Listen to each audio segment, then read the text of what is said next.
Hello, I'm Isaac Hayes III, founder and CEO of Fanbase, and I'm here with a very important message. We are at a turning point in the Black community where we must have equity in the apps we use that scale to billions of dollars. But this time, we own the infrastructure, we own the culture, and we shape the future. And Fanbase is the future. Fanbase combines the free functionality of Instagram, TikTok, and YouTube into an all-in-one platform built for the evolution of social media and monetization. With over 1.4 million users, that's real proof that we are shifting the conversation of tech ownership and equity for creators. So right now, I want you to go to startengine.com/fanbase and invest today. The minimum to invest is $399. That gets you 60 shares of stock in Fanbase at $665 a share. This marks a turning point in Black ownership of social media. If we don't take this opportunity to own social media right now, we will always be customers to our own creations. And that can't go on. So once again, go to startengine.com/fanbase and invest today. We must own the platforms where our voices live, our stories matter, and where our culture drives the world. Thank you. folks, Black Star Network is here. Hold no punches. I'm real revolutionary right now. Black power. Support this man, Black Media. He makes sure that our stories are told. Thank you for being the voice of Black America, Roland. Stay black. I love y'all. All momentum we have now, we have to keep this going. The video looks phenomenal. See, this difference between Black Star Network and Black-owned media and something like CNN. You can't be Black-owned media and be scared. It's time to be smart. Bring your eyeballs home. You dig?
Today's Thursday, October 2nd, 2025, coming up on Roland Martin Unfiltered, streaming live on the Black Star Network. Man in Virginia, talking about a freaky deaky lieutenant governor on the Republican side. Democrats are calling for the Republican lieutenant governor nominee, John Reed, to resign, pull out of the race after he was tied to a Tumblr blog that reposted Nazi-themed pornography and violent sexual content.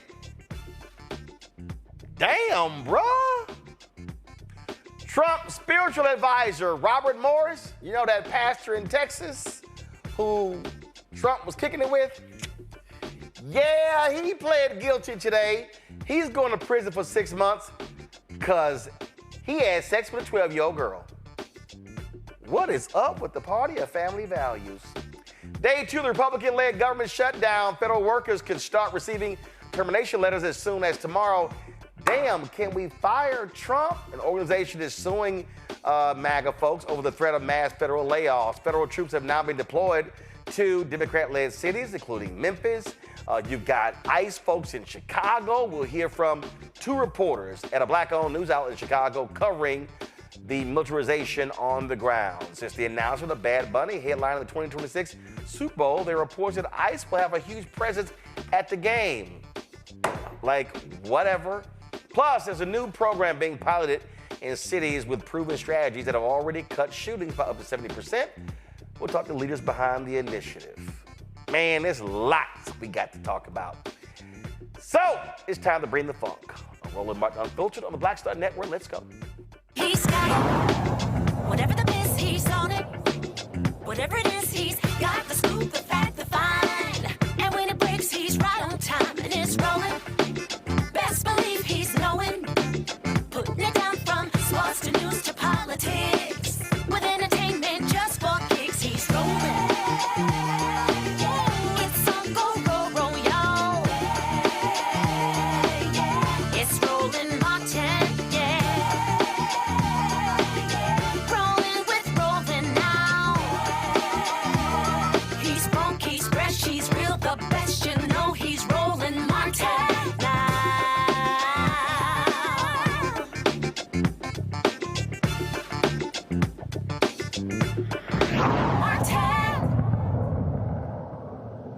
Democrat leader Hakeem Jeffries stood on the Capitol steps today, reiterating how Dems remain in D.C. to save health care for Americans.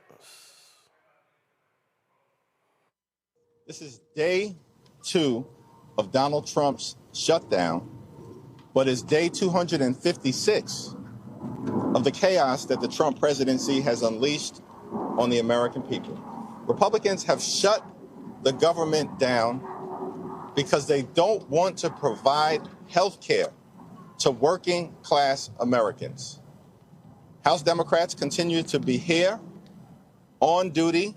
House Republicans are on vacation. We are ready, we are willing, we are able to sit down with anyone, anytime, any place, including the president and the vice president, to try to find a path forward, to reopen the government, enact a spending agreement that actually meets the needs of the American people, while at the same time addressing the Republican health care crisis. Unfortunately, Republicans have shown zero interest in even having a conversation. After the White House meeting, on Monday, we've seen behavior by the president that is unserious and unhinged. And Leader Schumer and myself haven't gotten a single phone call as it relates to a follow-up conversation. We're ready to have that conversation, but we need credible partners on the other side of the aisle. And Donald Trump and Republicans have made clear they wanted to shut down the government. They want to inflict pain on the American people. They continue to engage in their retribution efforts, and they have zero interest, zero, in providing high-quality, affordable, and accessible care to everyday Americans.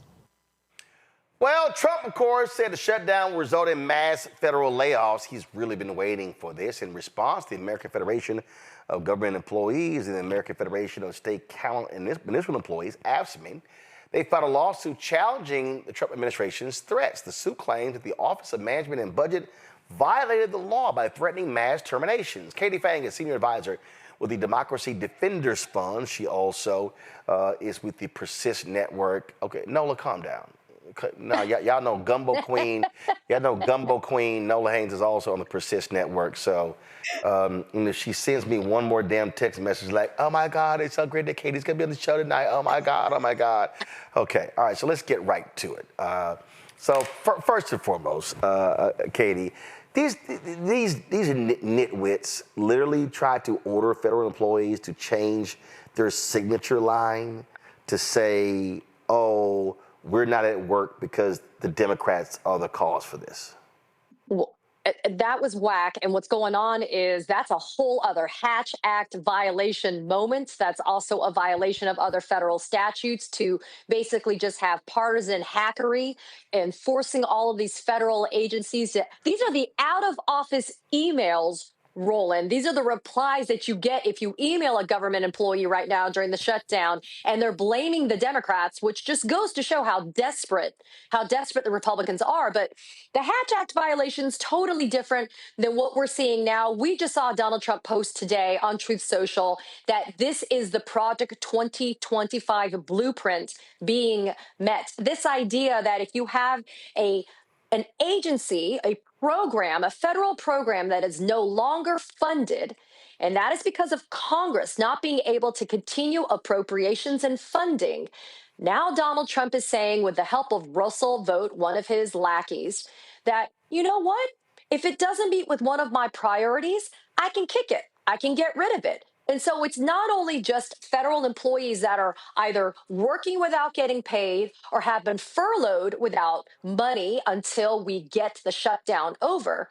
Now, while they're out, they're not going to get their jobs back. And that is the reason why we at Democracy Defenders Fund, along with some incredible other coalition partners like Democracy Forward, and another incredible law firm out in California, we filed this lawsuit on September 30th because we saw the writing on the wall. They're not subtle, right? They tell you exactly what they're going to do.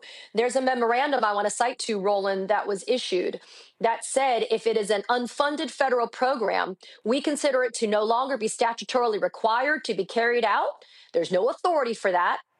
And then on September 28th, they issued new guidance for the shutdown saying that, guess what? We're going to pay people to fire people during the shutdown. That's how gross they are about this. Listen, I mean, you're dealing with people, to your point about Russell Vought. Donald Trump claimed in the election that, oh my God, I know nothing about Project 2025. Then, of course, he posted today about how Russell Vought is from Project 2025 fame. We all knew he was lying. And people like Nora O'Donnell should be apologizing to Vice President Kamala Harris, who challenged her on those points. And we all knew he was lying the moment he said he knew nothing about Project 2025. We knew he was lying. Yeah, and that is a huge issue when it comes to, if I may take the privilege of this to say, mainstream media has failed Americans time and time again, because if you don't push back and demand accountability for answers that are provided from the Oval Office, from the federal government, then you're just complicit in the lies. And if you are in mainstream media, because remember, they're really the only people that are continuing to get access to this administration. They're not giving people like me and you access, right, to be able to challenge them, cross-examine them, get to the answers. There should be coordination then in mainstream media and legacy media to make sure that if a question is posed to Trump, that convicted felon has to answer the damn question. And it should be follow-up upon follow-up. Say, my colleague Roland Martin just asked you this question, President Trump, and you didn't answer it. Yep. But because you don't have the accountability, you just let the lies filter to the American people. And right now, when you have federal agencies who landing pages on the internet blame Democrats, alleging that we're trying to give free health care to, quote, illegal immigrants, and you're not checking that at the door, then you are complicit in the lies. And what we're dealing with people, they don't care about federal workers. They're threatening these firings. They're claiming that, oh, we're just going to sweep folks out. And Eric Erickson is like, oh, great. We can sweep out these Democrat bureaucrats and we can bring in vetted MAGA people. Yeah, and we saw how well that worked at the beginning of 2025, did we not? Remember, Doge was supposed to root out, quote, fraud, waste, and abuse. And that ended up in the crapper. So when it comes to this specifically, this lawsuit is going to force them not only to have to disclose communications, correspondence, planning, and plotting, but it also says, look, you have to follow the law. Because remember, one of the last places we're able to hold people and hold truth to account and power to account is in court. We're getting some successful rulings in court. And when we filed this lawsuit, the idea was to make sure that we said you don't have the federal statute, you don't have the federal authority, you don't have anything that allows you to wholesale do a reduction in force, a RIF, during a government shutdown. Remember, this is an emergency shutdown that was based on a lapsing of appropriations and funding. This is congressional action or inaction based upon how you look at it. This is not a planned organizational change, which is what a reduction in force happens within, right? The framework of a RIF is usually it's a planned organizational change. In this instance, the money has run out, but Trump and Vogt and all these other people in the Trump administration are trying to use the shutdown as cover to do illegal firings of federal employees. And these are people, Roland, that are keeping the wheels going, right? They're keeping the wheels on the train. They're making sure that things get done. And these are the people that we need to protect the most at this time. And let's be clear. What these people are doing, and the Supreme Court is letting them, they're just deciding, New York City, New York State, we're not going to send you $18 billion in transit funding because we believe that your DEI plans are unconstitutional. Hey, Atlanta, you're not going to get $37 million because you got DEI programs. Oh, all you blue states, you can forget the $8 billion because you get the Green New Deal scam when the Green New Deal was never passed because it deals with infrastructure and climate change. They're operating as if they can do whatever they want, and this is where the courts have to have the guts to say, no, you can't. You're not a king. And we've been seeing the lower courts, from the trial courts, district courts to the appellate courts. They're the ones that have been carrying the burden of making sure that the rule of law is still respected. It is SCOTUS and the uber conservative majority on SCOTUS that is creating the challenges that we are seeing right now when it comes to, for example, foreign aid that was already appropriated and earmarked by Congress. SCOTUS is allowing the president of the United States to now say, I'm going to freeze that funding in the meanwhile. And what happens? All of that soft power that the United States can exercise globally, it ends up dissipating, and we end up being more of a laughingstock on the global stage. But what's important to remember here is if we don't continue to believe in the rule of law, then we have no laws. The body politic is dysfunctional right now. That's part of the reason why Senate Democrats have said, you know what, we're going to hold the line and we're not going to continue to feed the beast. We have to remember, while this is going on, though, if these, quote, programs are not meeting with the priorities of the administration, what the heck is that? It's intentionally vague. It's illegally vague, but you just reeled it off, didn't you? If it touches DEI, if it's deemed to be, quote, woke, then clearly they're going to say it doesn't meet with the priorities of the administration. And so they're going to kick those programs. And these are going to be so many people that are impacted. But here's the funny thing, right?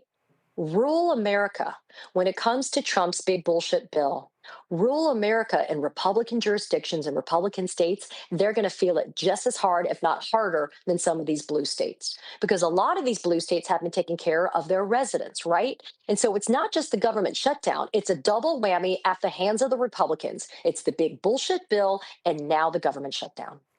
Well, to me, it's just beyond laughable to watch this reaction, and then they act like they can't do anything. But I thought you control all levels of the government.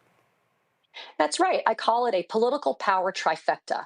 They control the White House, the Senate, and the House. So Why would Senate Democrats fund their own irrelevancy if, one, Congress is not going to get the respect that it deserves as a co-equal branch of government, and two, if the Republicans have such a spectacular agenda that is so amazing, then of course you would see people signing on. You would see popularity of our president be out of, skyrocketing right now. But it's not. He has some of the lowest approval ratings that exist. And we know that Republicans right now are going to have to face their constituents who are going to be demanding answers as to, one, y'all are getting paid right now. Members of Congress are getting paid right now. That's why people like Senator Andy Kim saying, I'll take $1 and take my salary and I'll give it back to the government so people can have money right now. We need to also dig in deep, and we need to make sure that we are there for our community members, for people that are impacted by this shutdown. We saw in the last shutdown, I just spoke to former Senator Doug Jones from the state of Alabama, Roland. He said in the last shutdown, he saw federal employees standing in lines at food banks. We need to make sure that we steel ourselves and we stand in solidarity and we help take care of people that are impacted by this shutdown.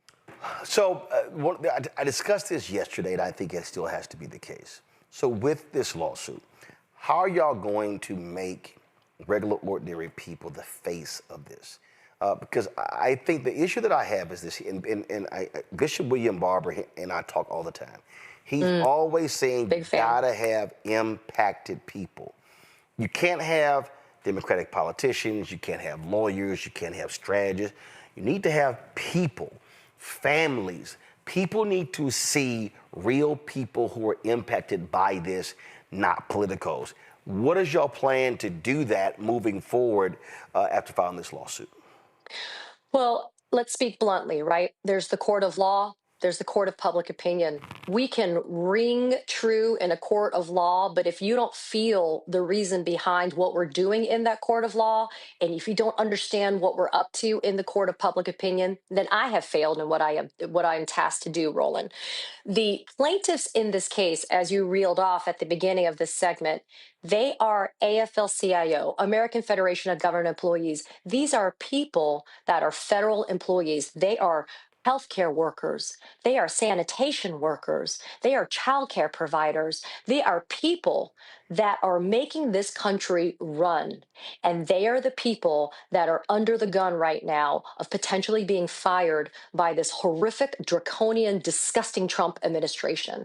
And so they are the face of this lawsuit. I may be here to explain the legalities. I may be here to advocate for why these are important lawsuits to bring, but ultimately, they are the reason behind why we do this work.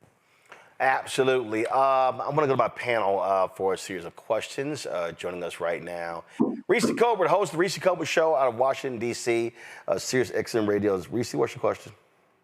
Oh, I didn't know we was doing questions. Hi, Katie. Yeah, you doing questions because I said we doing questions. I thought I was here to commentate, but that's okay. I got a question for Katie. Okay, Katie. So, you know, I'm wondering, how has, and this isn't about the lawsuit, but you and Nola are obviously both on the Persist Network.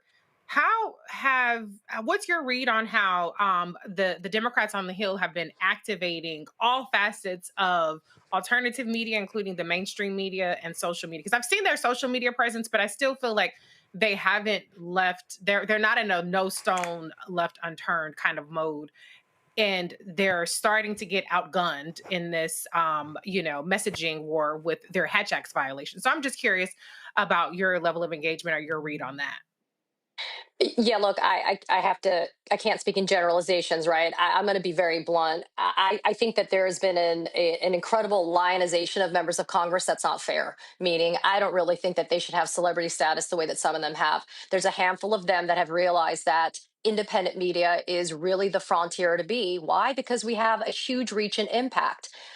Some of them have figured out that digital and social media, that those are the places they need to be waging a war when it comes to public opinion. Some of them haven't. And part of that is also because they're still married to the idea that traditional legacy mainstream media is the only way to reach certain people. But that's the point. It only reaches certain people. It doesn't reach the people and all people. And so I got to be honest, I would give them a grade of about a C- right now. But some of them have been very good about reaching out and having conversations and doing interviews and doing, duets on Insta and TikTok. But otherwise, they're a little deficient, I think, at this point. Shit. Okay. I'm being honest. No. But I agree. here's my point. This is how basic this is. Okay. So, shutdown Wednesday, 12:01 a.m. You knew it was coming. This is just Roland. Roland would have had a sheet that said, these are the 5 people who are available from 5 to 6 a.m., 6 to 7, 7 to 8, 8 to 9, 9 to 10, Nope. 10 to 11. I would have said, media folk, this is who we've got available from 5 a.m. all the way to midnight. And then the next day, same thing. Oh, how about this here? And you know what? That's fine. Wednesday, we had Democratic leader Hakeem Jeffries on the show. Not a problem? Good. Today's Thursday. Who did the Democrats offer up to come on our show tonight?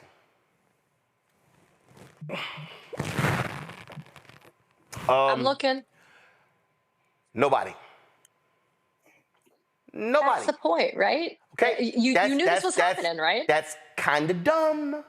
That's kind of dumb. To me, what's your strategy every single day? How are you driving home your point every single day? Oh, by the way, we sent an email. Let me just double check to see before I go to Zachary. Let me just double check and see if there's a response that came in.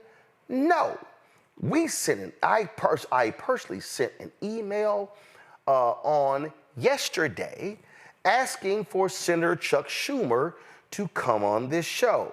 When was the last time Senator Chuck Schumer came on Roland Martin Unfiltered? October 29th, 2020. Shut up, really? October 29th, 2020. Now, we've asked every year since 2020. Now, last I checked, I don't know of any other daily news show that targets African Americans other than this one. I don't know. I would think that you might, okay, sure they have the little off the record pen and pad. Nah, come on the show. But see, again, this is what's stupid to me. So I just don't understand what the hell they're doing. And it ain't like I haven't texted them, but they should be, for independent shows, flooding the zone, offering up countless people to have as guests, Katie. It's kind of basic to me.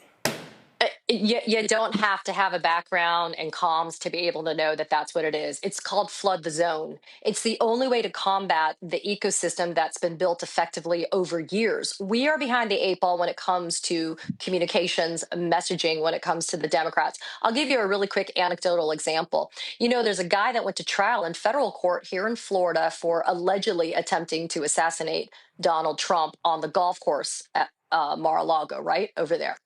And did you know that Fox News sent 16 people to cover that trial every single day? Why? Because it fits the narrative of what they're trying to promote and peddle, right? Did you know that there was very little coverage from other stations, networks, etc.? Look, I don't want to amplify anything that deals with the convicted felon, but here's the thing. When it comes to something like this that directly impacts all Americans, regardless of political affiliation, then you have to get ahead of what you know is going to be coming down the pipeline.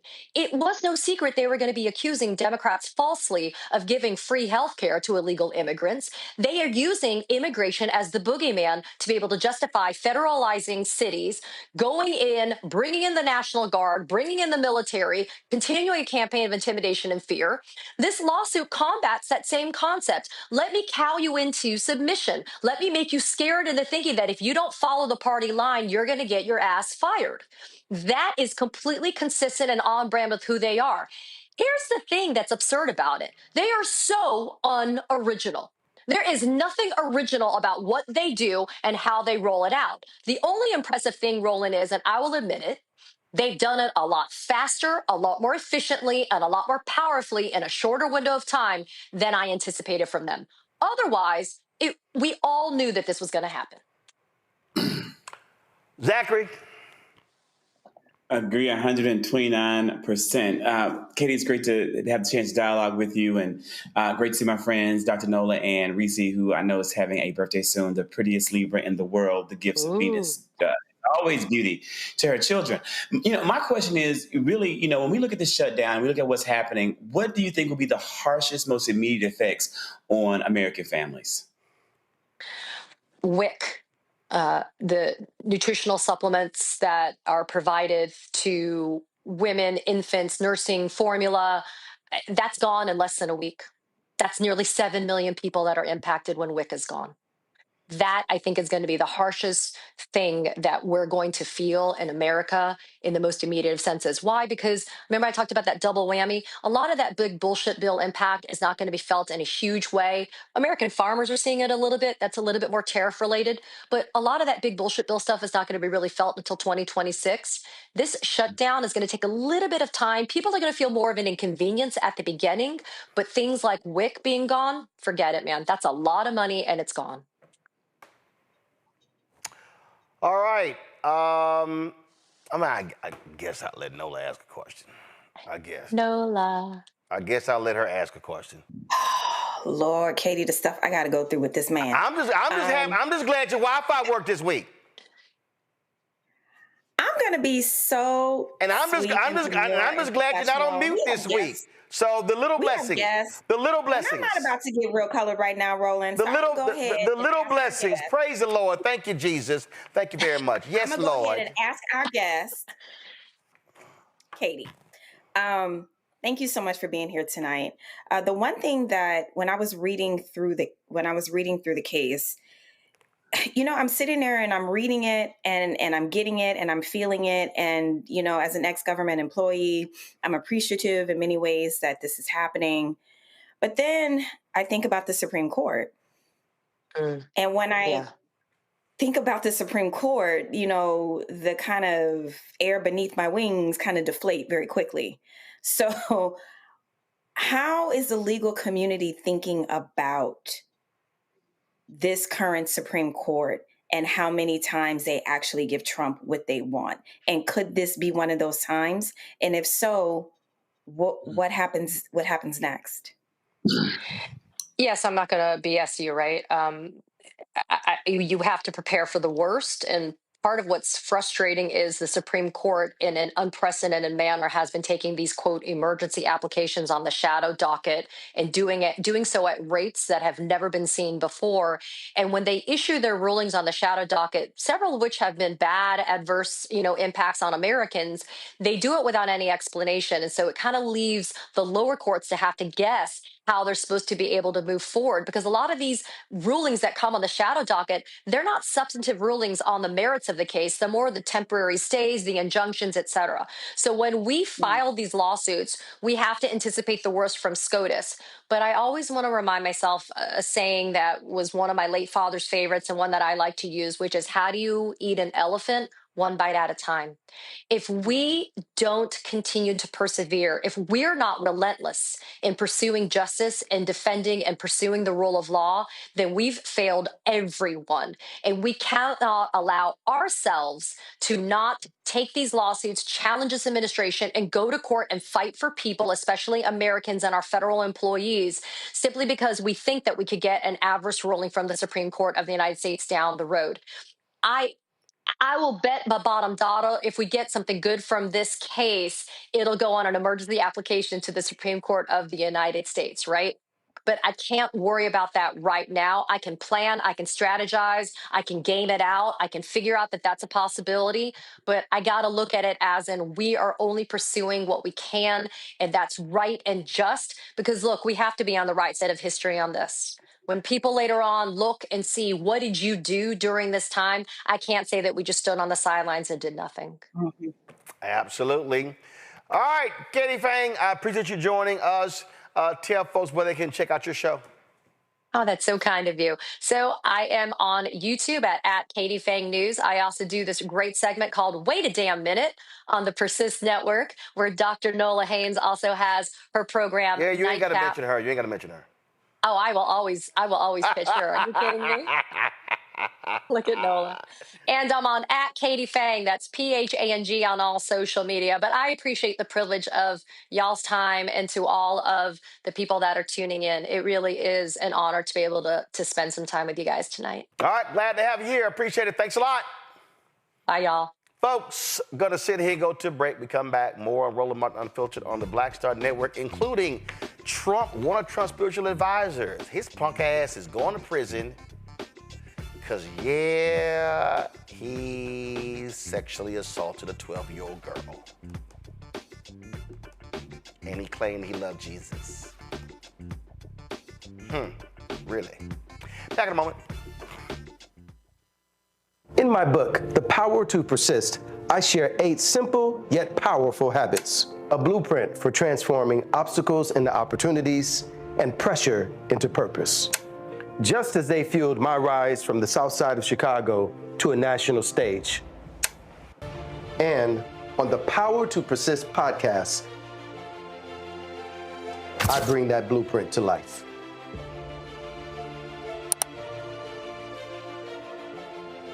Next on the Black Table with me, Greg Carr. An hour of living history with Dr. Richard Mariba Kelsey, thinker, builder, author, and one of the most important and impactful elders in the African American community. He reflects on his full and rich life and shares his incomparable wisdom about our past, present, and future. African genius is saying that my uncle was a genius, my brother was a genius, my neighbor was a genius. I think we ought to drill that in ourselves and move ahead rather than believing that I got it. That's next on the Black Table, here on the Black Star Network. What's up? It's the MCEO Talib Kweli. You are checking out Roland Martin Unfiltered.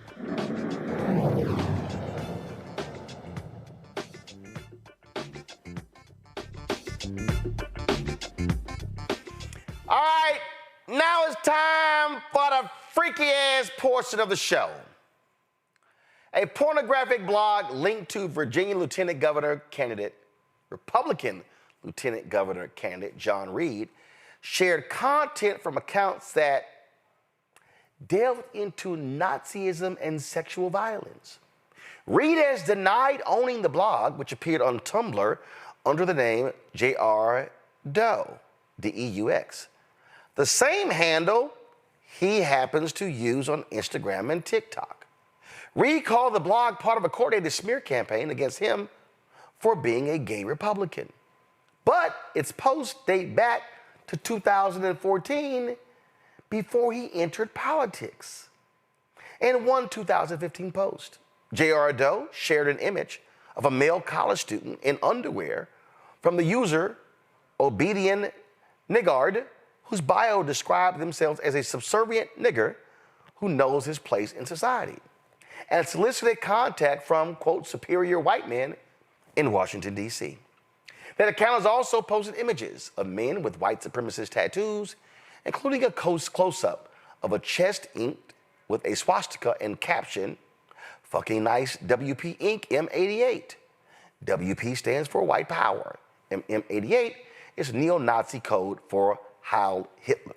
Well, Democrats are obviously hitting him, saying that he should step aside in the race. They also are demanding that Virginia Governor Glenn Youngkin address this issue as well. And so we'll see if they, of course, they're going to abide by what Virginia Democrats are demanding. But yeah, so this was done by the American Journal. They did an investigation linking him to this account. But see, this ain't just it. Let's go to Wisconsin. Did y'all hear what happened in Wisconsin? So in Wisconsin, the candidate running for governor drops out. You may say, okay, well, you know, people drop out for different reasons. Well, things got a little funky in Wisconsin because the family values candidate, Bill Berrien, who's a manufacturing executive, former Navy SEAL, dropped out after the blogging website Medium said that he followed a transgender adult film star named Jiz Lee and authors of sexually explicit essays, including polyamory, is that what it's called? Polyamory, whatever it's called? Okay, all right. Now, homie done deleted his Medium account ever since. He went ahead and dropped out. Quote, looking towards what is in the best interest of the party, voters, donors, and my family, I've decided to end my campaign. Okay. Berrien told the Associated Press that the media focused on, quote, stupid articles I read years ago and had painted a salacious and sensational picture that was clearly targeted to force me out of this governor's race. It was a major attack piece. He goes, and for what? Reading? Nothing illegal, nothing unethical, and nothing immoral, Reese, just reading. Wouldn't you want your political and business leaders and all of society, frankly, to be widely read and thoughtful and aware of different perspectives and ideas? Say, dog, really? You really gonna try that one? I want to be well read. Is that what we doing? Is that really what we doing? So since we are in the freaky ass part of the show, let's now go to Texas, where mega church pastor Donald Trump spiritual advisor Robert Morris, homie done pled guilty to sexually abusing a child. According to NBC, under a plea agreement, Morris was given a 10-year sentence, but he's only going to serve 6 months in an Oklahoma jail. That's right. Look at this here. Look at the photo of Morris in handcuffs. Bet that ain't the first time he been in cuffs. So the article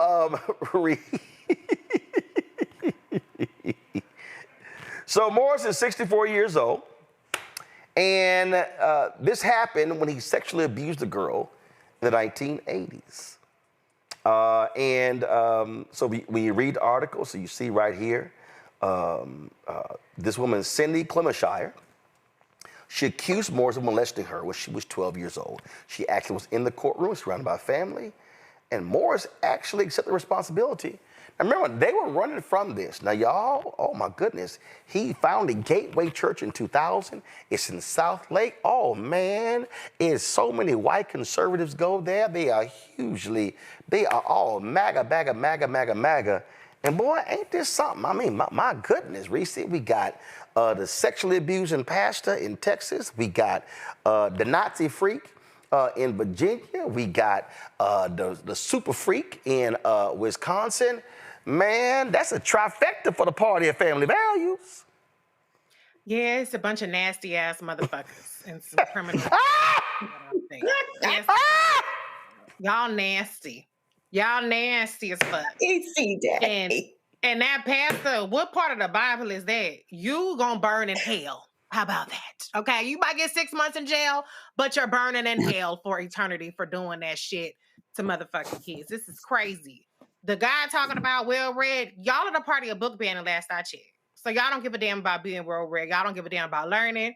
So you was looking at that shit because you a freaky deaky nasty ass motherfucker. So don't try to sit up there and gaslight us that this is some sort of open-minded, exploratory reading assignment. No, because y'all don't like people to read about anything other than white Christo nationalist propaganda. So I'm not buying it. But this is who this party is. Was it Lindsey Graham who just the other day was saying that we should be nicer to pedophiles? Wasn't it one of them who said something like that? Y'all remember? Ted Cruz. You remember Zachary? Ted Cruz. Yeah, it was Ted. Thank you, Ted Cruz. Yeah. Ted Cruz. So this all tracks. This tracks. Look at who the Secretary of Defense is. Look at who the president is. Look at who all of these people are. It's a feature, not a bug, to be a degenerate and to be into some freaky deaky shit that is quite crazy. Exactly. They love trashing Democrats, talking about y'all love drag folks at libraries and all kinds of stuff. Oh, just in case, hey, here's Robert Morris with Donnie Jr. Check this out. Here's Robert Morris with Eric Trump. Boy. Ugh. Take it down. Take it down. The people don't want to see that. This lady, it is dinner time in America. People are they're watching the show, prepping for dinner, eating dinner. Take it down. These are. I'm going to show this one too. Oh, here we go. Twinsies. These are degenerates who are deflecting. Release the Epstein files. Release the Epstein files. Release the Epstein files. You know what? The vast majority of MAGA are not going to in any way change their minds, change their hearts, or change their allegiances to these people because they are a part of a movement, and all of these values that are real, like what you just talked about, are ingrained in a part of that movement. But there are a few people who will, because they're learning these things, possibly err on the side of human decency and turn against the foolishness that these people represent and that they stand for. And when you talked about these three instances, criminality, criminal behavior, it's more than freaky deaky. It's criminal. What that pastor did is criminal. Yep. He ruined a criminal. She was 12. You never know how many more. But what I'm exceptionally concerned about that, but even also exceptionally, so this is keep it real. Now, what was the black man's name we're playing around with Mr. Republican in Virginia?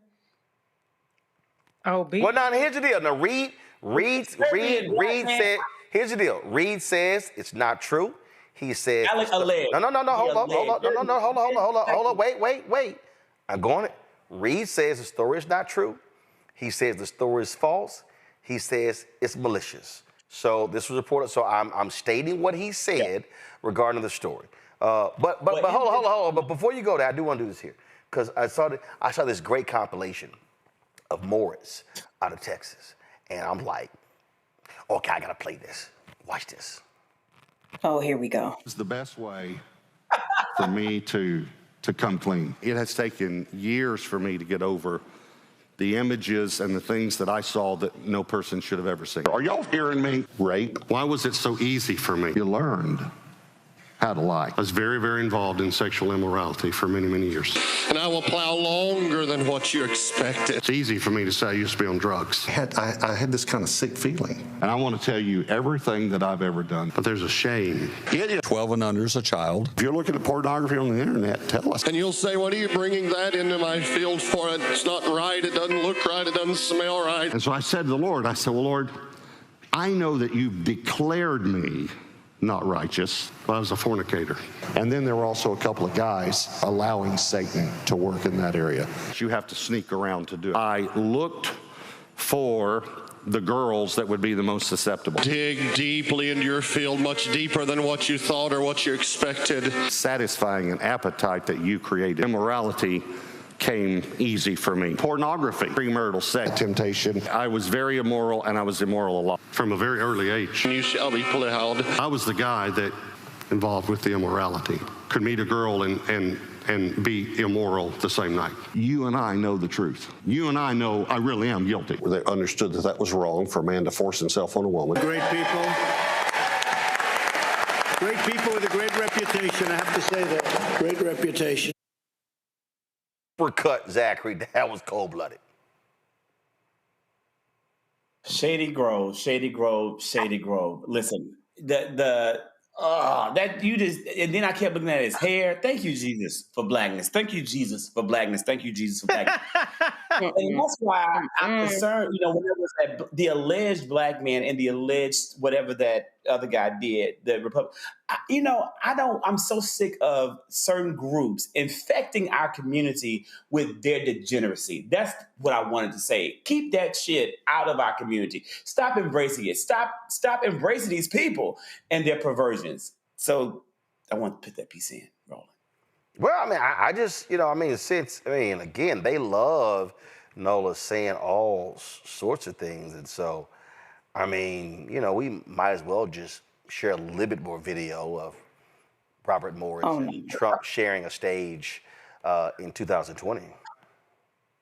The team has been incredible in hosting us. And I'd now like to ask Pastor Morris and Bishop Jackson to lead us in prayer.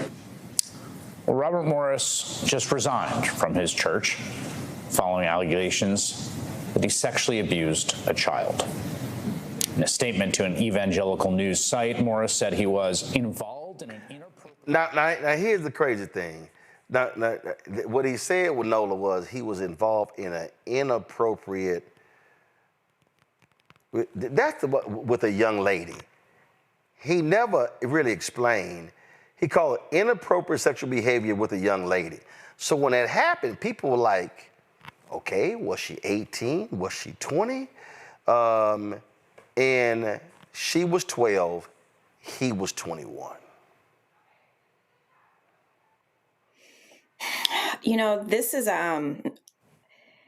one of the things, one of the problems that I have with a lot of churches is it excuses a lot of bad behavior, especially from leaders.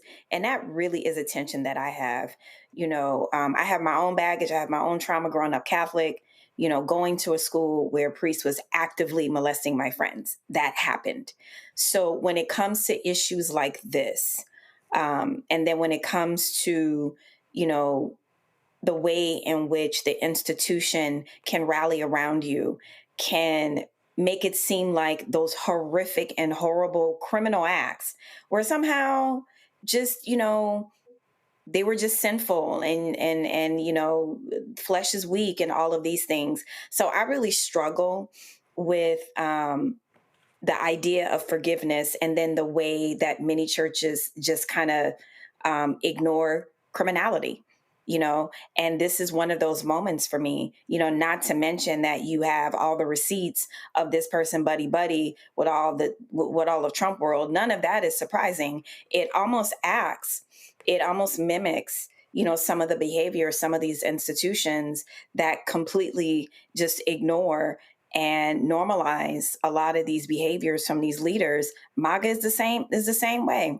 When Hillary Clinton called them deplorables back in the day, off with her head sort of thing. But this keeps bearing out. It keeps showing up time after time after time. And at some point, that accountability piece, a lot of Christians have to look inward and ask themselves, what is the difference between criminality and forgiveness of someone who, had bad judgment or was going through a tough time? In my mind, those things are they're two different issues. And this is something that all faiths, all institutions have to truly confront and figure out who is it that they want to be for their congregants, especially children. Not that he was in his 20s when this happened, right? So he wasn't a pastor then. Is that no, correct? No. He was allegedly. That's what he said in his book. He was selling drugs. Yeah. So, but hey, first of all, I don't give a damn. I don't care if he wasn't a pastor then. The reality is, Robert Morris, how he told the story, and this is one reason why the church was like, yeah, you got to go, player, is because he misled them about this. It was inappropriate behavior with a young lady. A 12-year-old girl ain't a lady. No. A 12-year-old girl is a girl. And he knew what he was saying, and he was full of shit for saying it. Now, what I'm pissed off is his punk ass only gonna spend 6 months in jail. Yeah, that's disgusting. Okay, 10-year sentence and reduced to 6, not even 1, that's weak as hell. And I don't care if it happened in the 1980s. Don't matter. Justice is justice. So that's where that stands there. All right, y'all. Let me go to a quick break. When I come back, lots of drama in Chicago. Trump sent his thugs to Chicago. They are rappelling down buildings, busting up shelters. knocking stuff over. You got Stephen Miller, racist ass in Memphis, saying to the cops, you are now unleashed to go after all the thugs in Memphis. These dictators are losing their minds, and yes, they're fascists, and what they want to do is they want to make this a military state. That's what they want to do, pure and simple. We're going to talk to a couple of folks with a digital outlet in Chicago. That's next right here. Roland Martin Unfiltered on the Black Star Network. Support the work that we do. Join our Bring the Funk fan club.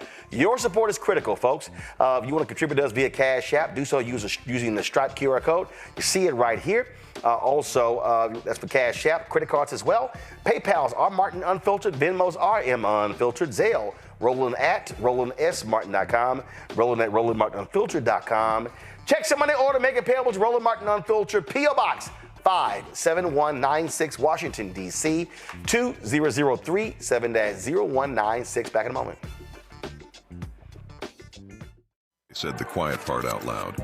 Black votes are a threat, so they erased them. After the Supreme Court gutted the Voting Rights Act in 2013, Republican legislatures moved fast.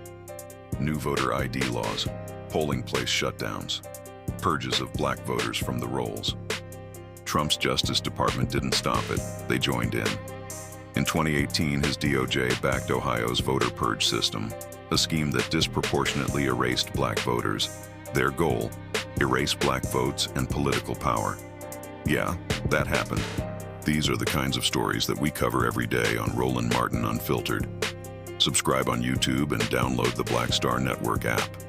Support fact-based independent journalism that centers African Americans and the issues that matter to our community.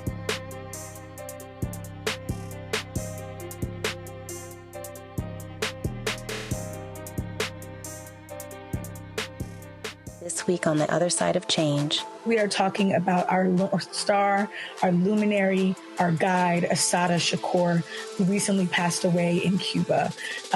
We're going to unpack her legacy.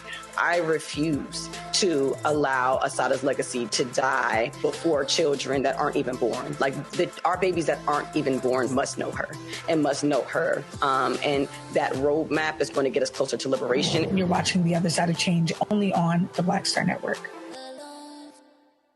Hello, I'm Isaac Hayes III, founder and CEO of Fanbase, and I'm here with a very important message. We are at a turning point in the Black community where we must have equity in the apps we use that scale to billions of dollars.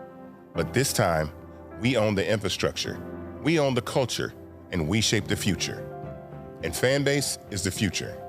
Fanbase combines the free functionality of Instagram, TikTok, and YouTube into an all-in-one platform built for the evolution of social media and monetization. With over 1.4 million users, that's real proof that we are shifting the conversation of tech ownership and equity for creators. So right now, I want you to go to startengine.com/fanbase and invest today. The minimum to invest is $399.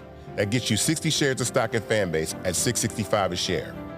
This marks a turning point in Black ownership of social media.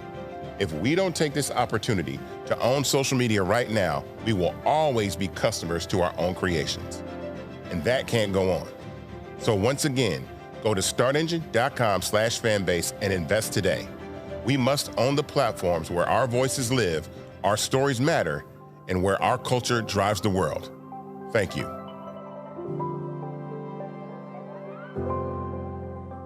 This is Eric Dickerson, and you're watching Roland Martin Unfiltered.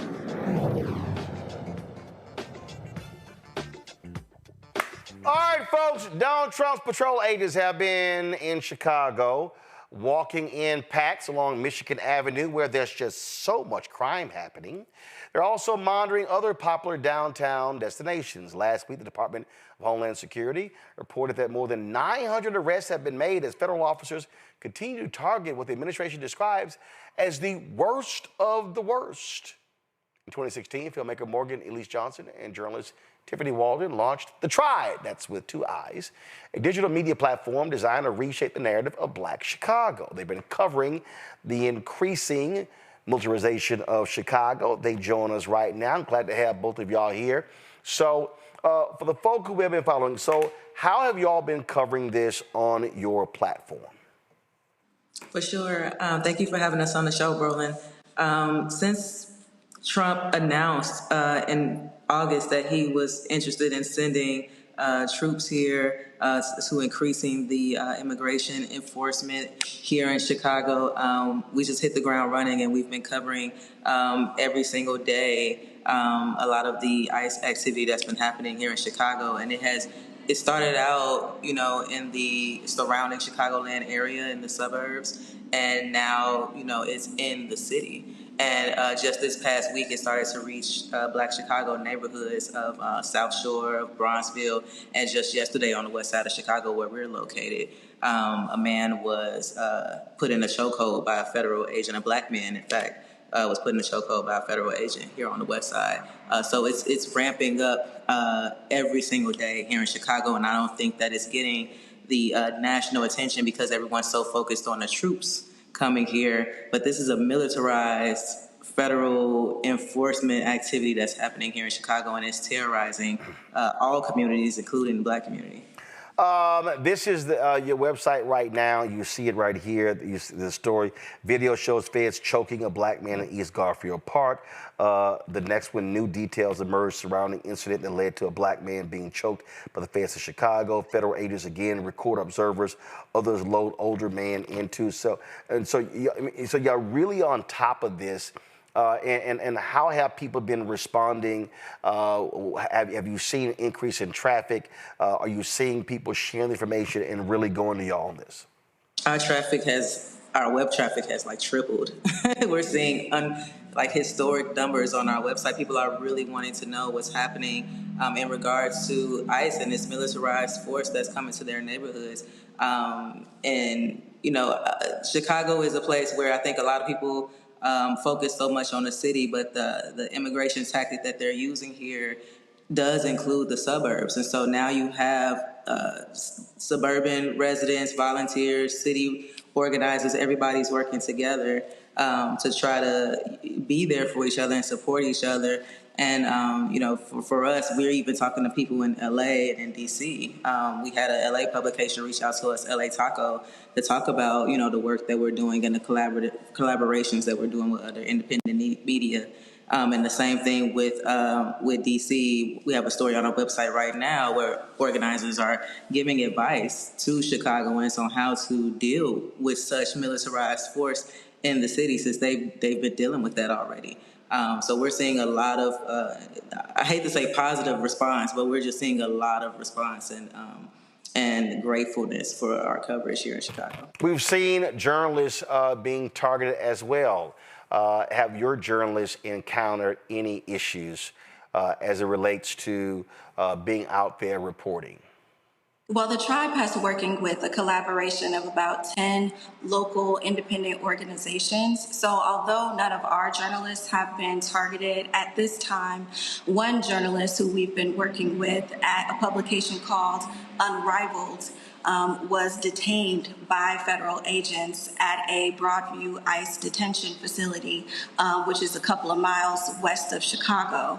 So he was detained while covering a protest there, and journalists here in the city rallied to put out statements and to put pressure on the government to release him. But many people who have been protesting have been detained, and Steve is a white man, so he told us that there are people of color are being detained. They're not having as good of luck as he had with getting released so quickly. So it's definitely concerning for us and everybody who's been following this about the safety of journalists, because they have been targeted. And Roland, I just want to add to that too. I went out to Broadview about 2 weeks ago. I have family in Broadview. Like, I'm very familiar with the suburb. It's wild to watch what they're doing to people out there in Broadview. I saw with my own eyes. There's snipers on the roof of the boarded up Broadview ICE facility. They're shooting people with pepper bullets. They intentionally threw a tear gas canister towards a clearly marked ABC 7 news truck, and the whole row of media who was in that area, in that vicinity, inhaled that tear gas and was visibly impacted by it. So it's very aggressive, and it's a very excessive use of force happening out there in Broadview every week. Them also repelling from Black Hawk helicopters down buildings as well. And so is this happening around the clock? The tactics changed. So I will say in the early part of this in September, they were doing early morning raids. So there was one that got a lot of media attention that happened in a suburb called Elgin, where Christy Nome, the CBP, they all came out there. They had all of their, militarized outfits on, and they did a raid on a home where they broke into this home, tore down the doors, and they actually detained a U.S. citizen before letting them go hours later. Then they kept some other people that they took from that raid. And so now what you're seeing is them kind of gravitate towards kind of in the wee hours of the night. And in the evening, they're doing raids now, like the one in South Shore. They went to an apartment building in a Black neighborhood and just raided that entire apartment building. I think they took like 37 people in that raid, but there were children that were zip tied outside. There were Black people who were detained during that particular raid. So the tactics seem to change every 2 weeks. And Roland, when you think about safety, we have Black people whose homes, the doors were knocked off the hinges. Their homes were raided. Children were detained and zip tied. So when we talk about public safety, these people have to return to their homes without having doors on the hinges, like with completely being exposed. People were obtained while undressed. So they really don't have any regard for the community. Black people certainly didn't ask for this, and people are outraged. Broadway, Illinois Police Chief Thomas Mills has been speaking out, angry with how ICE officers are trashing even local officers. This is what he said at a news conference. My name is Thomas Mills. I am the Chief of Police for the Village of Broadview. We are experiencing an immediate public safety crisis. The deployment of tear gas, pepper spray, mace, and rubber bullets by ICE near the processing center in the Village of Broadview is creating a dangerous situation for the community and all first responders. Broadview residents, police officers, and firefighters, paramedics are being exposed to these agents. Our own Broadview police are routinely being exposed to ICE tear gas, forcing them out for an amount of time so they can decontaminate, get their breath, clear their eyes, which takes them out of service. The use of these weapons is directly harming Broadview's first responders. Currently, the Broadview Police Department has launched 3 separate criminal investigations into ICE activities since the Midway Blitz began in the Chicago area. We have requested the full cooperation of the U.S. Department of Homeland Security in these investigations, and we expect that cooperation to happen. And what he's been saying is just how they've been treated. This was another clip. Give me 1 second. I saw this in a local news report. Watch this. I was shocked. I've never been spoken to by a fellow law enforcement officer in such a way. Broadview Police Chief Thomas Mills says on top of requiring 75% of his department's manpower for crowd control outside of the ICE processing facility in the west suburban city, he was personally, verbally attacked by ICE agents during a protest. I'm a leader of a department. I know that my officers are looking at me for guidance and leadership, and I had to ensure that, I had to stay calm and not engage in such unprofessional behavior. Chief Mills says he was walking across a skirmish on September 12th, the day this video was shot. He was called multiple expletives by an ICE agent, calling him a coward, accusing him of neglecting his duties during protests that got physical. Mills also telling the I-Team about an incident earlier this week where a pedestrian was hit by a truck near the ICE facility. Allegedly, a ICE agent struck someone and continued on into their location. And during the course of that, while trying to gather information, there was pepper spray release while my officers right there. They felt the effects of that pepper spray where it altered their vision. They were coughing, and I was on the phone with them, and they had to leave the area so they can decontaminate themselves. Now, It's, crazy. They don't give a damn. Here's what they know. They know, Morgan and Tiffany, they can do whatever they want. Donald Trump has given them full and complete authority to do whatever the hell they want to do. Yeah, and keep in mind that Broadview's mayor is a black woman. The leadership in Broadview is black. The suburb is a predominantly black suburb, I believe, at this point. It used to be a white suburb, now it's black. So that just further shows the level and extent of the attacks that this Trump administration is willing to put on black leadership, and particularly black mayors across this country. And Roland, unchecked power is always an issue. It always can lead to abuse. So these federal agents are under the directive of the Trump administration. So they're following orders based on what the Trump administration is requiring or encouraging them to do. And we know that the leadership out of the White House is incredibly racist and doesn't really have any regard for the law. So we shouldn't expect these federal agents to really have any regard either. It seems like it's a game to them, to be honest. Again, with our collaboration that we're doing, where we're tracking ICE activity daily, and one of the stories, there's a video recording of someone recording ICE doing their enforcement, and the ICE agent looks directly in the camera and says, "I hope you get my good side."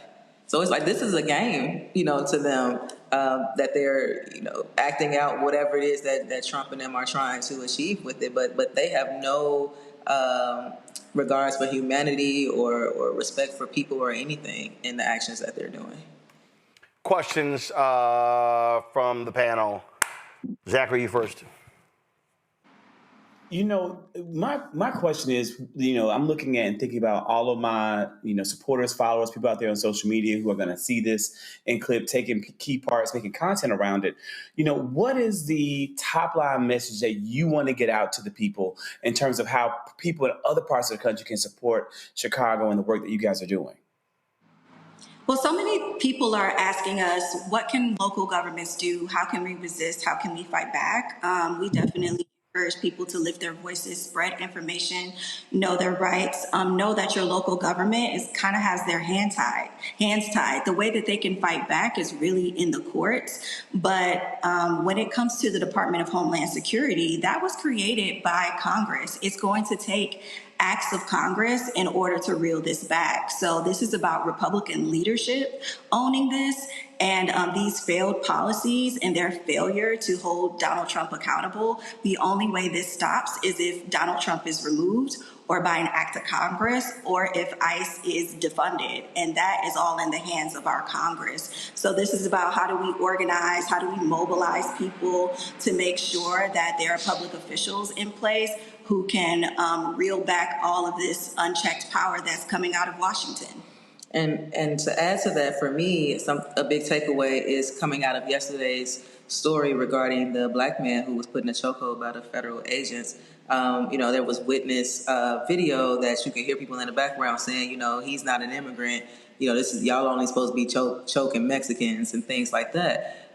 So I think us as a people and also us as a nation, we have to get out of this mentality of this isn't happening to us, or that this isn't our fight.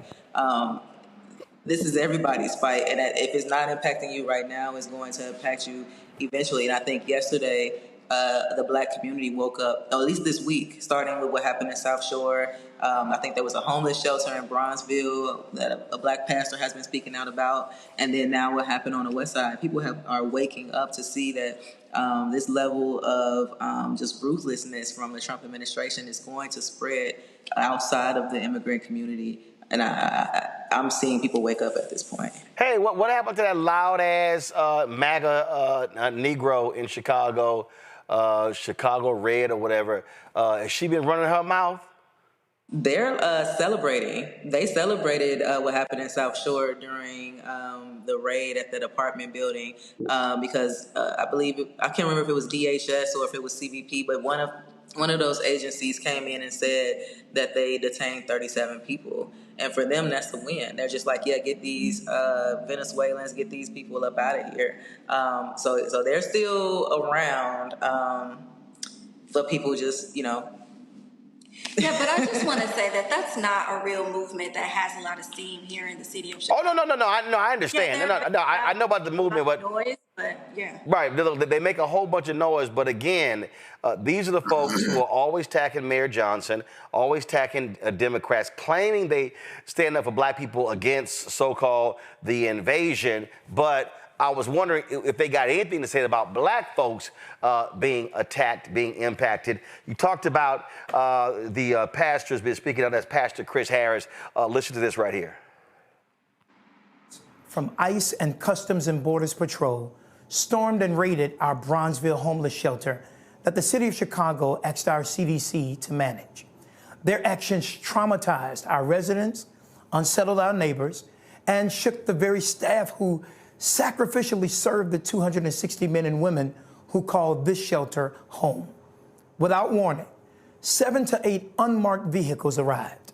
More than 30 armed agents leapt out unannounced and began chasing people, human beings who were merely standing outside of their shelter, preparing to head to work. Now, let me emphasize, 60% of our immigrant residents are employed and work every single day. This is actual footage from our security cameras showing you what this terrifying raid looked like, but no words can describe what this dehumanizing act felt like. Some had legal papers and were literally snatched from the streets. I saw it with my own eyes. When we handed one agent the official papers of a legal resident, the masked agent took the documents, shoved our handcuffed resident into an unmarked vehicle, and sped off. That helplessness, watching dignity stripped and lives shattered in seconds, is a trauma that no community should endure. And we must ask, is this activity a rehearsal for something darker? Perhaps even martial law. I get it. Some say they shouldn't be here illegally. Others feel frustration that migrants received resources while so many of our own unhoused and unemployed still struggle. I hear that. I understand that. But today, I'm not asking us to debate politics, partisanship, or even the valid tensions that exist. I'm asking us to consider this. What is the role of humanity in moments like this? As a faith leader, I choose to anchor myself with what Micah chapter 6, verse 8 declares. He has shown you, O mortal, what is good. And what does the Lord require of you? To act justly and to love mercy and to walk humbly with your God. This is not about political sides. This is about moral responsibility. Many in our city feel helpless, unsure what to do. Let me be clear. We must continue to serve. We must continue to house, clothe, and feed the more than 260 residents entrusted to us, no matter what. But let me be honest, this crisis has made the work even harder. Some of our residents who were working will now lose their jobs out of fear for being seized on their way to or from work. Serving this many... Nola, what's your question? So first and foremost, thank you so much for the work that you're doing. I've been hearing so much about you all from folks in Chicago saying you are doing the real reporting coming out of Chicago right now. My question is, this work can't be easy. How can people support you all, support the work that you're doing? How can people help support financially or just by getting the word out? Because it's going to take your voices to tell the people the truth. And a lot of people are listening to you all right now. So how can the people support? Thank you so much. The tribe, we are the owners of the tribe, and we've been around for 8 years. And it's going to take the people to allow us to be able to continue to be independent and to tell the truth. So you can go to our website right now, thetribe.com, TheTriibe.com. A pop-up will come on your screen, and it will prompt you to give a contribution or to become a member. We would love for you all to join our newsletter, make a monthly contribution so that this work can be ongoing. Reese. Thank you for the work that you're doing. I'm curious what you've reported in terms of the aftermath of these raids. We know that these agents are coming in guns blazing, maybe not shooting people in the literal sense, but knocking down doors, destroying property. Can you talk a little bit for people out there who aren't aware of what happens next and what people are left with once these agents leave? They're trying to rebuild their homes. In South Shore, for example, that apartment building, it's in a community, a predominantly Black community, where a lot of people are living, in apartments that have questionable ownership. We've been covering some of those apartments out there where they are living, they're owned by slumlords, and the conditions of the apartments themselves already were in bad shape.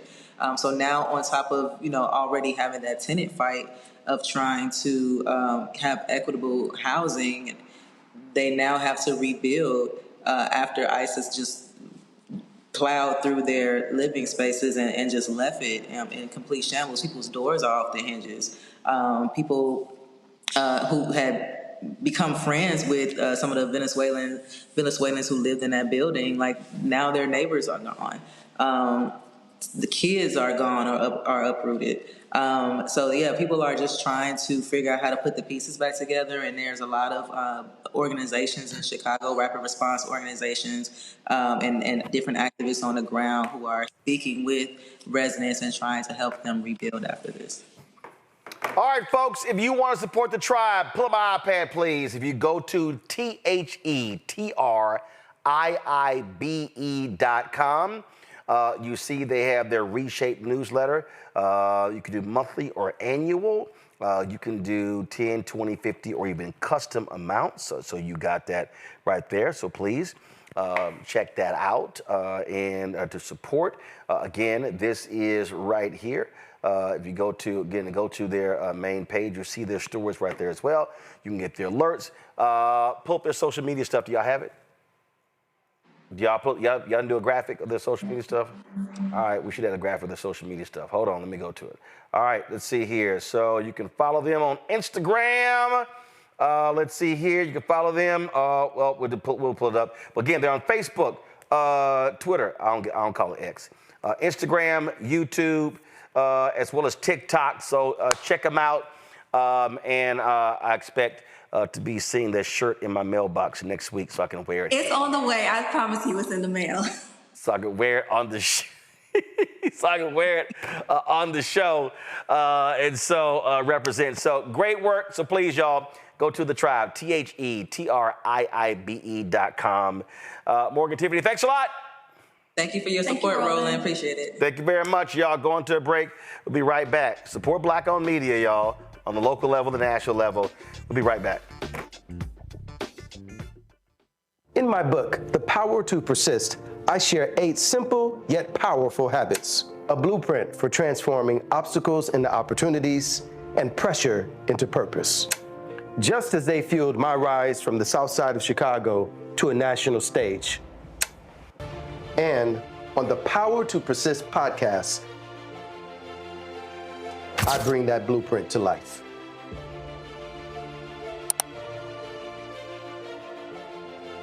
This week on A Balanced Life, parents, teachers, students, administrators, oh my, are you putting in the work, seeking to be a teacher, an associate principal, a principal, trying to elevate who you are and where you're going? Our world is changing.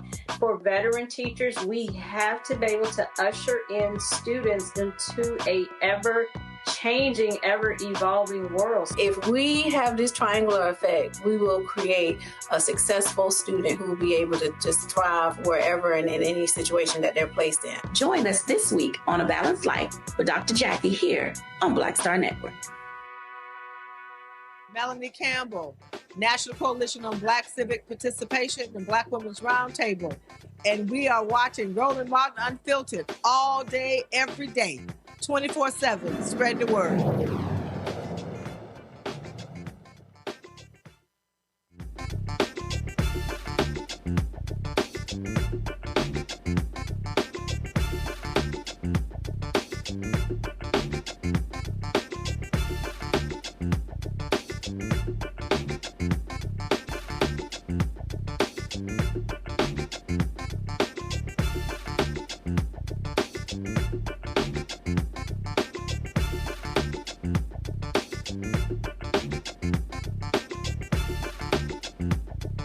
Oh, y'all, Bad Bunny's Super Bowl spotlight is already turning political after the NFL announced he'll be headlining the 2026 halftime show. Trump advisor Corey Lewandowski, you know, the one they say has been cheating with Ice Barbie, Christy Nome? He claimed Ice will have a major presence at the game, saying, quote, "There is nowhere safe for people here illegally, not even the Super Bowl."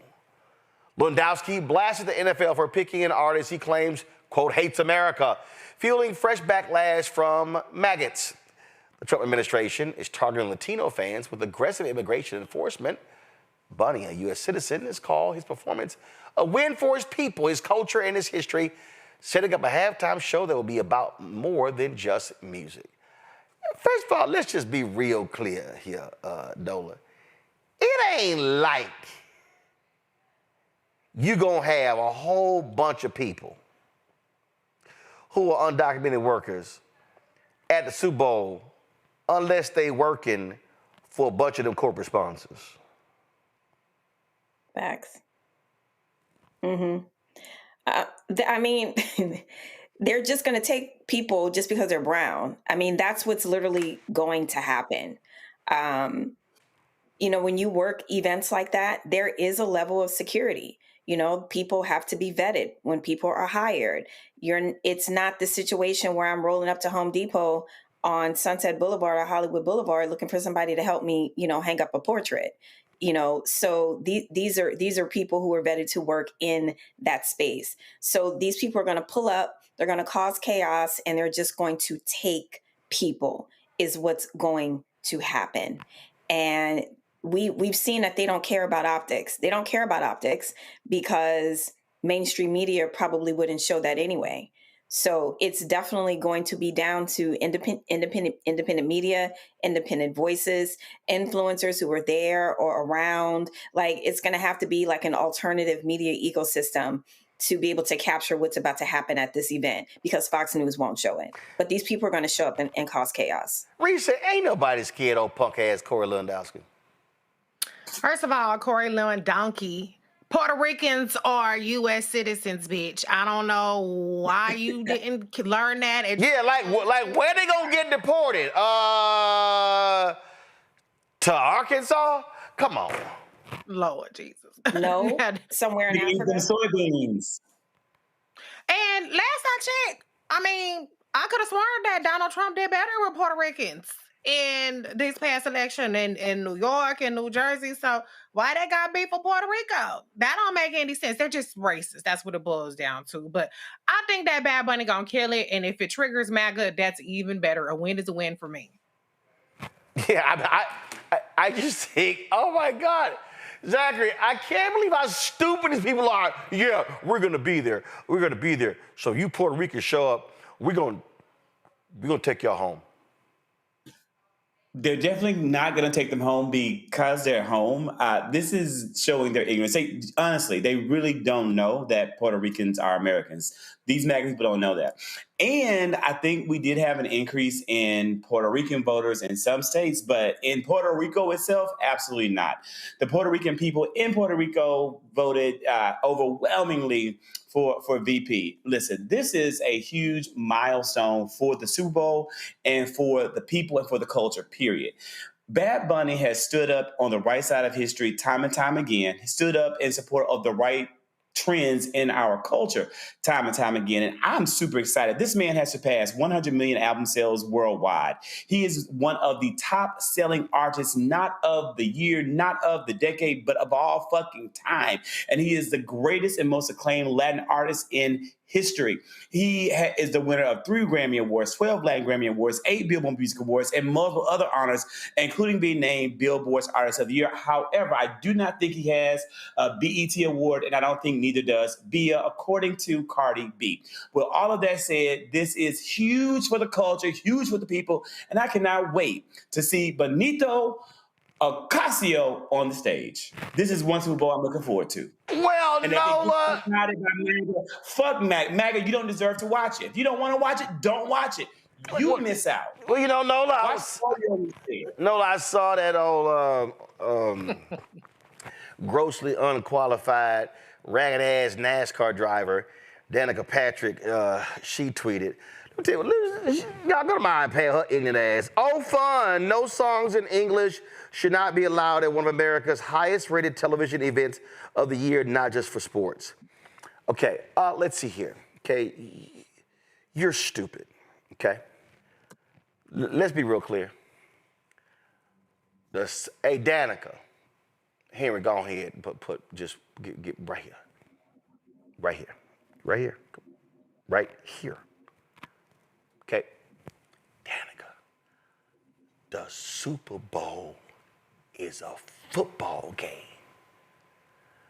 The Super Bowl is not a halftime with the football as a sideshow. Just letting you know, it's a football game. That's what it is. A game of football. The operative word is game, where we are going to watch somebody, not the Cowboys, win. Now, you are familiar, Dana, with not winning because your ass didn't win nothing in NASCAR. You ain't win nothing. You ain't, your flat ass didn't win nothing. Nothing at all. So for you to sit here and go, the game is not just for sports. Yes, it is, because it's a game. That's how ignorant these folks are, Nola. I mean, these folk are just, they literally are losing their ever-loving mind. See, they all running around. Why can't we have Jason Aldean? I love this one here. Now they tweeting, I think Turning Point USA should have an alternative halftime show. We should have Creed. Creed? They should do that. No, I'm trying to figure, hold up. They gonna have Apollo Creed? What Creed they gonna have? Ain't nobody watching that bullshit. Guess what?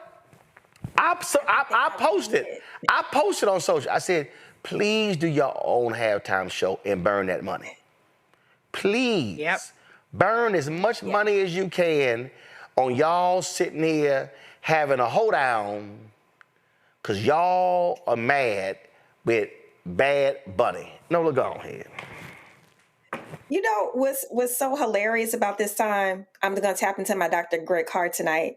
The racism is really racisming, like, right now. Like, these are some wild times. And, you know, the way that they are trying to, like, make it seem, you know, cozy and Americana. Oh, I'm just expressing an opinion. No, you are being blatantly racist, hon. You are being... These times are so interesting that we are living in, because it's okay for her to get up there and say something like, oh, great, no English. Just completely just taking a jab at so many people in this country. And again, we need to point out, geography class, where is Puerto Rico, folks? It is not in Latin America. I know they think that, right? But it really isn't. And you know, I'm giggling right now because yes, I agree. Y'all want to go ahead and y'all want to produce that show, and then at the end we come back and we show receipts, just like when Jimmy Kimmel was kicked off, and then they were like, oh, you know, whatever, bye Jimmy, and then the people spoke up. And Jimmy's receipts came out the night when he came back. So let's go ahead. Y'all go ahead and book Creed. Let's see what Bad Bunny up against Creed with those two shows look like. Go ahead and do it. I will actually watch. But here's the one that cracks me up. I'm just confused, y'all. Do white folks still eat tacos? Yeah, they still eat them. Yeah. Well, they love tacos Tuesday. Do white folks still drink tequila? Tear it down. That's their favorite drink of choice. They think they made it.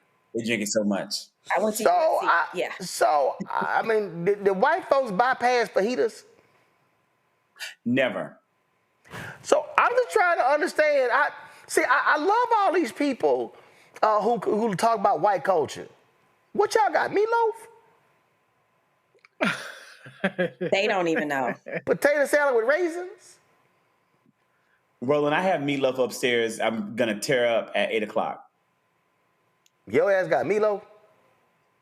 He said 8 o'clock, Roland. Just low key. You heard that, right? 8 o'clock. Your ass got some meatloaf? Who you got some? You got some white neighbors? No, I got it from the soul food spot around the corner. Oh, you have seasoned meatloaf. It's very He's seasoned. saying they can't even claim the meatloaf because black people do meatloaf. That's what you're trying to say. Listen, you just can't put a big old piece of meat in the oven and think this is gonna magically just taste good. I mean, No. We don't need you talking about cooking. Stop. You know what? Nola, stop. Just because you haven't had my gumbo. Nola, ain't nobody had your gumbo. What you're not about to do. Nola, ain't nobody had your gumbo. Talk about food coming out of my kitchen. Nola, ain't nobody had your gumbo. You haven't had my gumbo. Ain't nobody had your gumbo. You haven't had my gumbo. Ain't nobody had your etouffee. You have nothing better else to do tonight. Ain't nobody had your etouffee. Ain't nobody had your jambalaya. We talk about white people. ain't nobody had your beignets. Ain't nobody had black on black crime. What? Right. What is this? No, ain't nobody had your fried chicken. Ain't nobody had your bread pudding. Stop it. And nobody meaning him. Nola, you know doggone well you are the DoorDash Uber Eats queen. Stop it. I am not. Who told you that lie?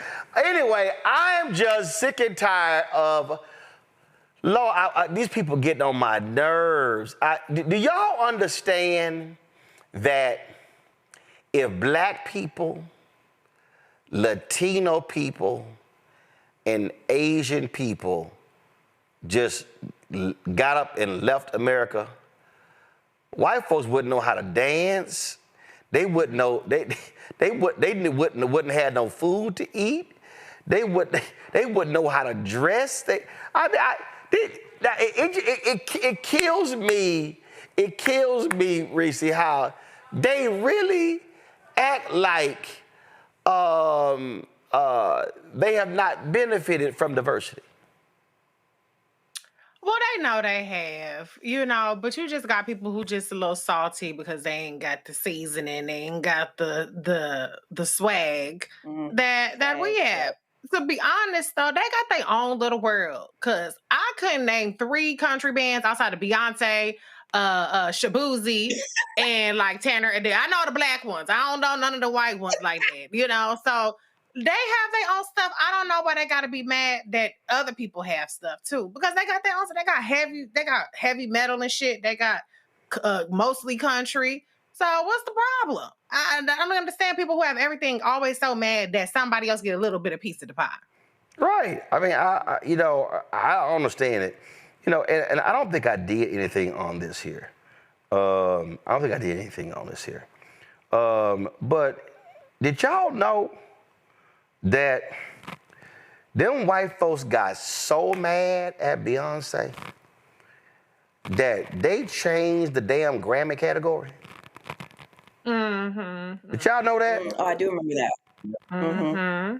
I mean, they got so mad that Lou Alcindor, also Kareem Abdul-Jabbar, dominated basketball so much they outlawed dunking. And now you can't dunk. You can't dunk. So these folk here got so upset that they just changed the rule. Matter of fact, this is an article in the Hollywood Reporter. How the Grammys' new Beyonce rule is polarizing country music. What they say right here, what they did was the Academy says the change will award modern country while still giving a chance to recognize sub-genres like Americana. In June, Recording Academy CEO Harvey Mason Jr. insisted the proposal to bifurcate country into two categories had been submitted well before Beyonce's win, and that country stakeholders had brought this proposal forward several times in the past. The community of people making country music in all different subgenres came to us with the proposal and said they wanted more variety in how their music is honored. It makes country parallel with what's happening in other genres, but it's also creating space for where this genre is going. Now, Harvey black, but Harvey know what they did. They like, y'all keep having them Beyonce doing country music. Y'all see Neo dropped a new country song? It don't really sound country. It sound really more R&B. But he did put a black cowboy hat on, so I guess he called it country. Well, you threw a cowboy hat on out of nowhere. I had to rewind it like, did Roland have his cowboy hat on the whole show? Oh, baby, I came here with Well, at least he's from that part of the world. I think a cowboy hat look good. I need one because my head is big, so I need to get a cowboy hat that can fit my head. Oh, baby, I came here with it. So, I got about 25, so... Roland. Let me hold one. I came here with it. See, I don't wear them trucker hats like Nola, but here's a perfect example that they so mad at black people. Shit, we gonna change the damn category. We gonna change the category. You must be that bitch for them to do that though. Like that's power. Yeah, it is. I mean, these people literally. With that press. They literally are upset. They mad. It's like, damn it, we gonna change the category because we just can't handle y'all winning. I'm like, man, y'all come on. I love it. Y'all come on. Sounds like DEI. Right. No, sound like a quota. Mm-hmm. Sound like a quota. Sounds like we can't win nothing on our own merits. And remember, she said in her acceptance speech, I think sometimes genre is a code word to keep us in our place as artists. And I just want to encourage people to do what they're passionate about and stay persistent. Now, y'all need to understand, which is why I think this is hilarious, because the reality, and again, this is the article that is in the Hollywood Reporter. And let me go ahead and say this. No, going back. Let me just say this here. I know y'all love y'all some Trish Yearwood and the rest of them, but that black woman from Houston is sexy as hell in a cowboy hat. That's what y'all really mad about. What y'all really mad about them outfits when she had on Cowboy Carter, because y'all know y'all ain't got nobody in y'all entire grouping fine as her. Y'all know that. Y'all know that. That's why y'all mad. They hot, Zachary, because she wear the hell out them chaps. Mm-hmm. That's why they mad. Black parade. That's why they mad. The Philly ain't never had and never will had. That's why Aaron Rodgers left her. They mad. Well, that's not really why he left her. I mean, See, because here's what they really said. Damn it, we used to have tennis. We had tennis, but it was Serena and Venus. Shit, we had golf. Here come that damn Tiger. Shit, we had ice hockey. No, you actually didn't have ice hockey because, as Dick Gregory broke down, the Stanley Cup actually came from black people playing hockey in Canada. See, so y'all can't even claim that. So they were just sitting there saying, all we had left was country music. Country. Oh, the last thing, we had the Oak Ridge Boys. We had us Lee Greenwood. Oh, we had us Shania. We got all that. It's killing them. They like, do the blacks have to come everywhere? That's really why they mad. They like, can we have a white safe space, please? And the answer, Nola, is no. No. No. Because they know wherever black folks show up, the seasoning will be with us. I mean, well, first of all, trying to have sports just all to yourself, I feel like the initial plan is flawed. I'm just going to go ahead and say that. But have all the spaces that you want, because I know I am happy in my black spaces when I need to, just kind of just do me. So have all the white spaces you want to have. That actually does not bother me. But when we are talking about public events, public goods, sports is a really good public good. It makes people feel good. It's camaraderie. It's business in the community. There are a lot of, net positives. You can't own that. You can't just exclude others because you think you own sports. Look, we'll let y'all have poker. Have what? Poker? Polka, Polka. Polka. As in dots.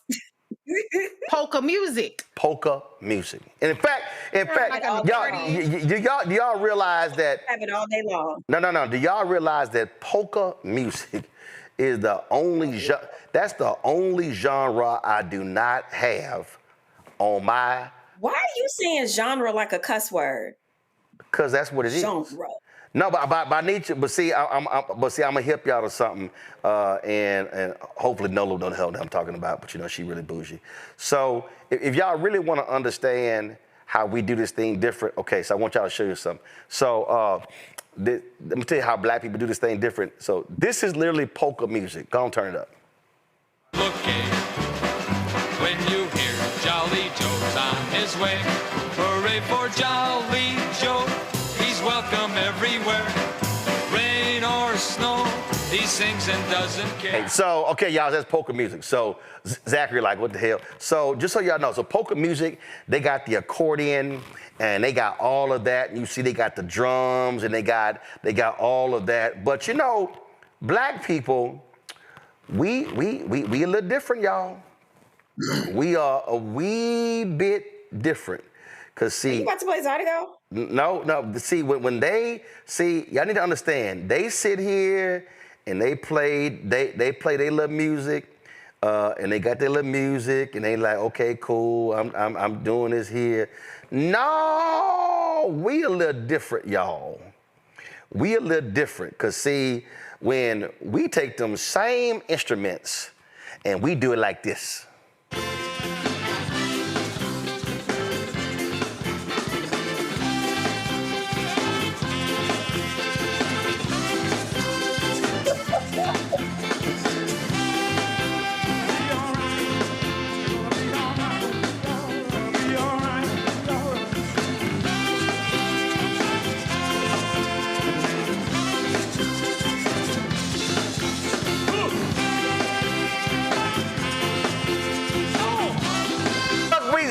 The late Buckwheat Zydeco right there. So we gonna take the same instruments so y'all can have polka.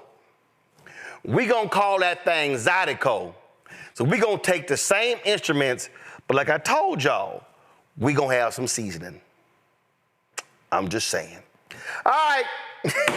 So Grammys, y'all can change your little category. Y'all can have the little modern, traditional, boring ass, twangy, whatever. But you know what's gonna happen. It's a whole bunch of people coming behind Shabuzi and Beyonce. Y'all know Kane Brown gonna be coming for them country wars next year. And y'all know rain are going to be coming for it. So and like I say, my man October London, his alter ego is Sam Nash. Man, y'all better ask somebody. That's going to be happening as well. So I'm just loving all of these folk. I'm loving these white MAGA folk who like, man, can we get away from these people? Can we get away? No, y'all can't get away. So you know what? I'm just going to go ahead and do this here. October London's my homeboy. So we're going to go to commercial break, y'all, with October London's alter ego, country singer Sam Nash. Y'all know he's going on tour. Take it to the break. I'll be right back.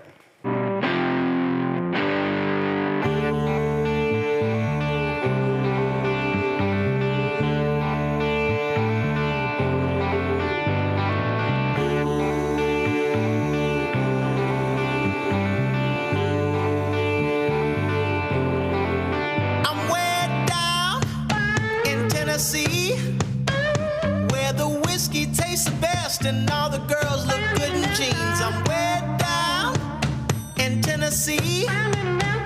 That's my home away from home, built off love and family. I know love and I've met hate. I've been a sinner, I've been no saint. Been up and down, I've witnessed fate. I've had my troubles, have no complaints. Who I am is who I be. I'm only one man, as you can see. And if I strive to be only me, I'll make them proud in Tennessee.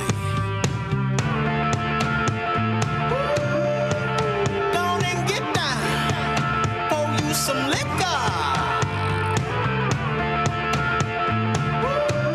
Pour up another round, bartender quicker.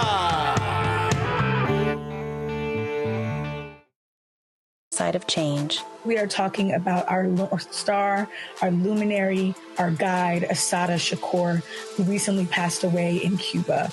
We're going to unpack her legacy. I refuse to allow Assata's legacy to die before children that aren't even born. Like our babies that aren't even born must know her and must know her. And that roadmap is going to get us closer to liberation. You're watching The Other Side of Change only on the Black Star Network. I'm Russell L. Honoré, Lieutenant General, United States Army retired, and you're watching Roland Martin Unfiltered.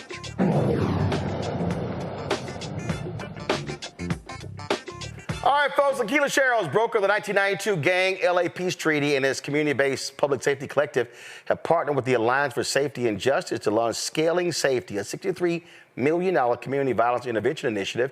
It's the largest private investment in resident-led public safety in U.S. history. The program will pilot in Austin, Cleveland, Jackson, Mississippi, Miami, and Tucson, building on proven strategies that have reduced shootings by as much as 70% in places like Oakland and Newark. He joins us right now. I'm glad to have you on the show. So how did this all come together? Well, you know, I've been working with Lenora Anderson and the Alliance for Safety and Justice for over a decade. And, you know, lifting up the work that we had been doing in Newark, New Jersey for the past 8 years.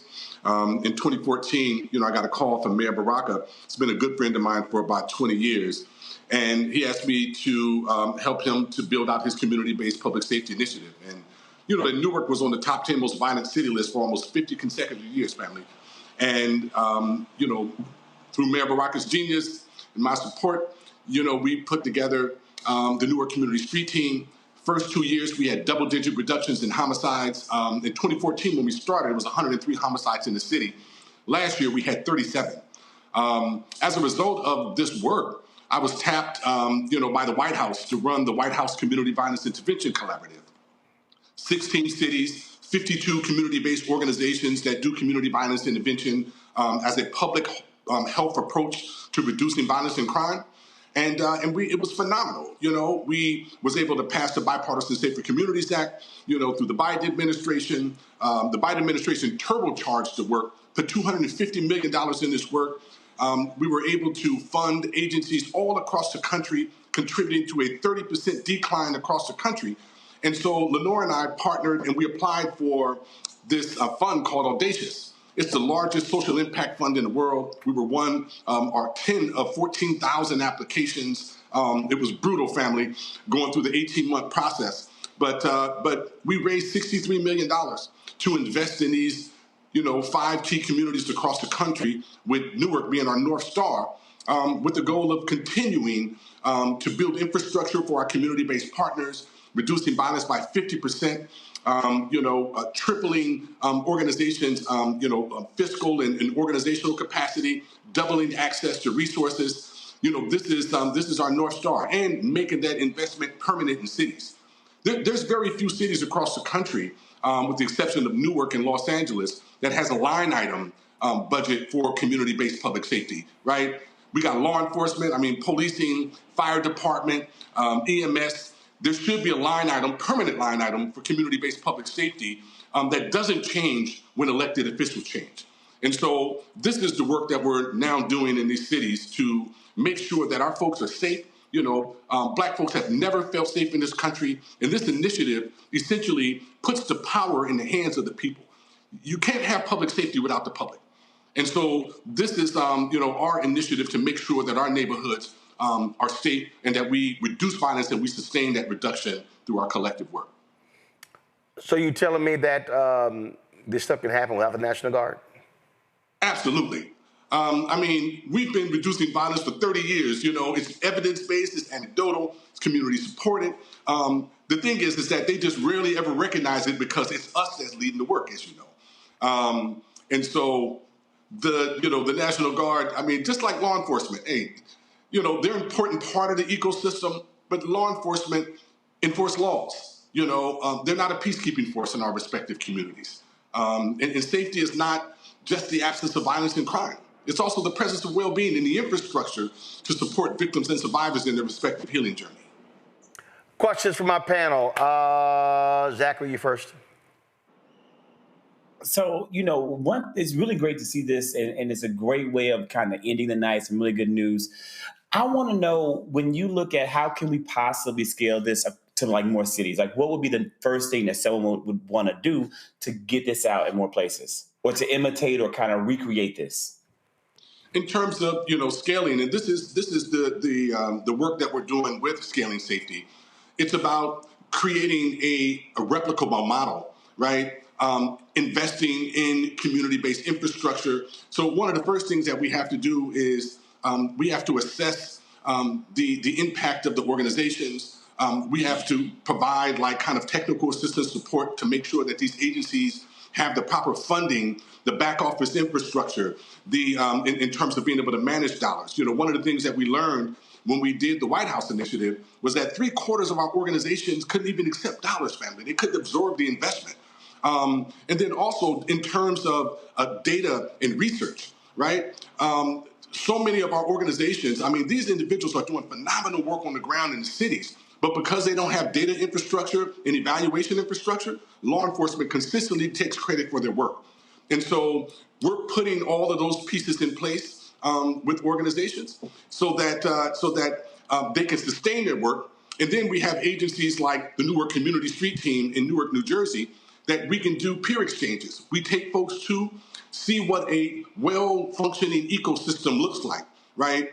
High-risk intervention is doing intervention in mediating conflicts, safe passage around our schools, trauma recovery centers, hospital-based violence intervention, outreach work and case management. All of these systems need to work in coordination in order to reduce and sustain violence. And again, law enforcement has a role, but community is first. Reese. Thank you for the work that you do. What just struck me about that is the breadth and range of ways that you all implement violence interruption and public safety measures that don't involve the police, even though obviously they have some role. We see that people just want a one-size-fits-all and a quick fix. Can you talk a little bit about kind of the time frame that you saw changes? Because I know people are impatient when they see this person was carjacked or this person's home was broken in. Can you give people a sense of how long does it take to start to see tangible change from these different approaches? Yes. So one of the things that we did, and I'll utilize Newark as an example, violence is not across the whole city. In the city of Newark, violence was concentrated in only about 20% of the city, in the South Ward and the West Ward. Sometimes when you tamp down the violence in the South, you know, people move over into the West and vice versa. It goes back and forth. And so one of the things that you have to do is you have to put, you have to hire the residents from the neighborhood, right? You hire the local credible messengers, the ex-gang members, the ex-convicts, the ex-drug dealers, those who have real credibility in the neighborhood that used to be a part of the Get Down, who changed their life and they have atoned, and then, you train them. We don't put anybody out in the field who hasn't been trained. We have an organization that we work with, the Professional Community Intervention Training Institute. We train folks in conflict resolution, mediation, and de-escalation strategies. Then we deploy them in key parts of their neighborhood and ask them to utilize your relationship capital to intervene and mediate conflicts to peaceful resolve. Now, this work is difficult. You know what I'm saying? Because you're working with folks who come to this work with a tremendous amount of trauma. So you have to develop new workforce development models, that meet people where they are, and so there are systems that have to be put in place. And so we're essentially building an institution, right, where in many cases none exists. The thing that underscores all of the violence in the neighborhood is trauma and poverty. So if you incentivize peace, if you pay individuals, right, to come to the table, to be trained and to utilize your relationship capital, and then you provide trauma recovery services to address some of those angst that sometimes prevents us from getting out of our own way to access our destiny force and our life purpose. You create a pathway that is, it's just life changing. The people in the South Ward in Newark, they own safety in their neighborhood. They own it. I was fortunate enough to be called in, by my brother, Mayor Baraka. This is what his charge was to me. He was like, I don't want you to bring the LA model. I don't want you to bring the Chicago model. He was like, I want you to build the Newark model. Every community is different and has its own nuances in culture. And so we were able to tap into that. And today, this organization that I started, 9 years ago with a modest investment from local philanthropy and the support of the mayor, today it's a multi-million-dollar agency, over 80 staff, and this November is going to have one of the first mixed method evaluation reports led by a Black organization that shows that they reduce violence and crime without law enforcement. Phenomenal. And so now we can take this research and then take it to different cities across the country and share best practices.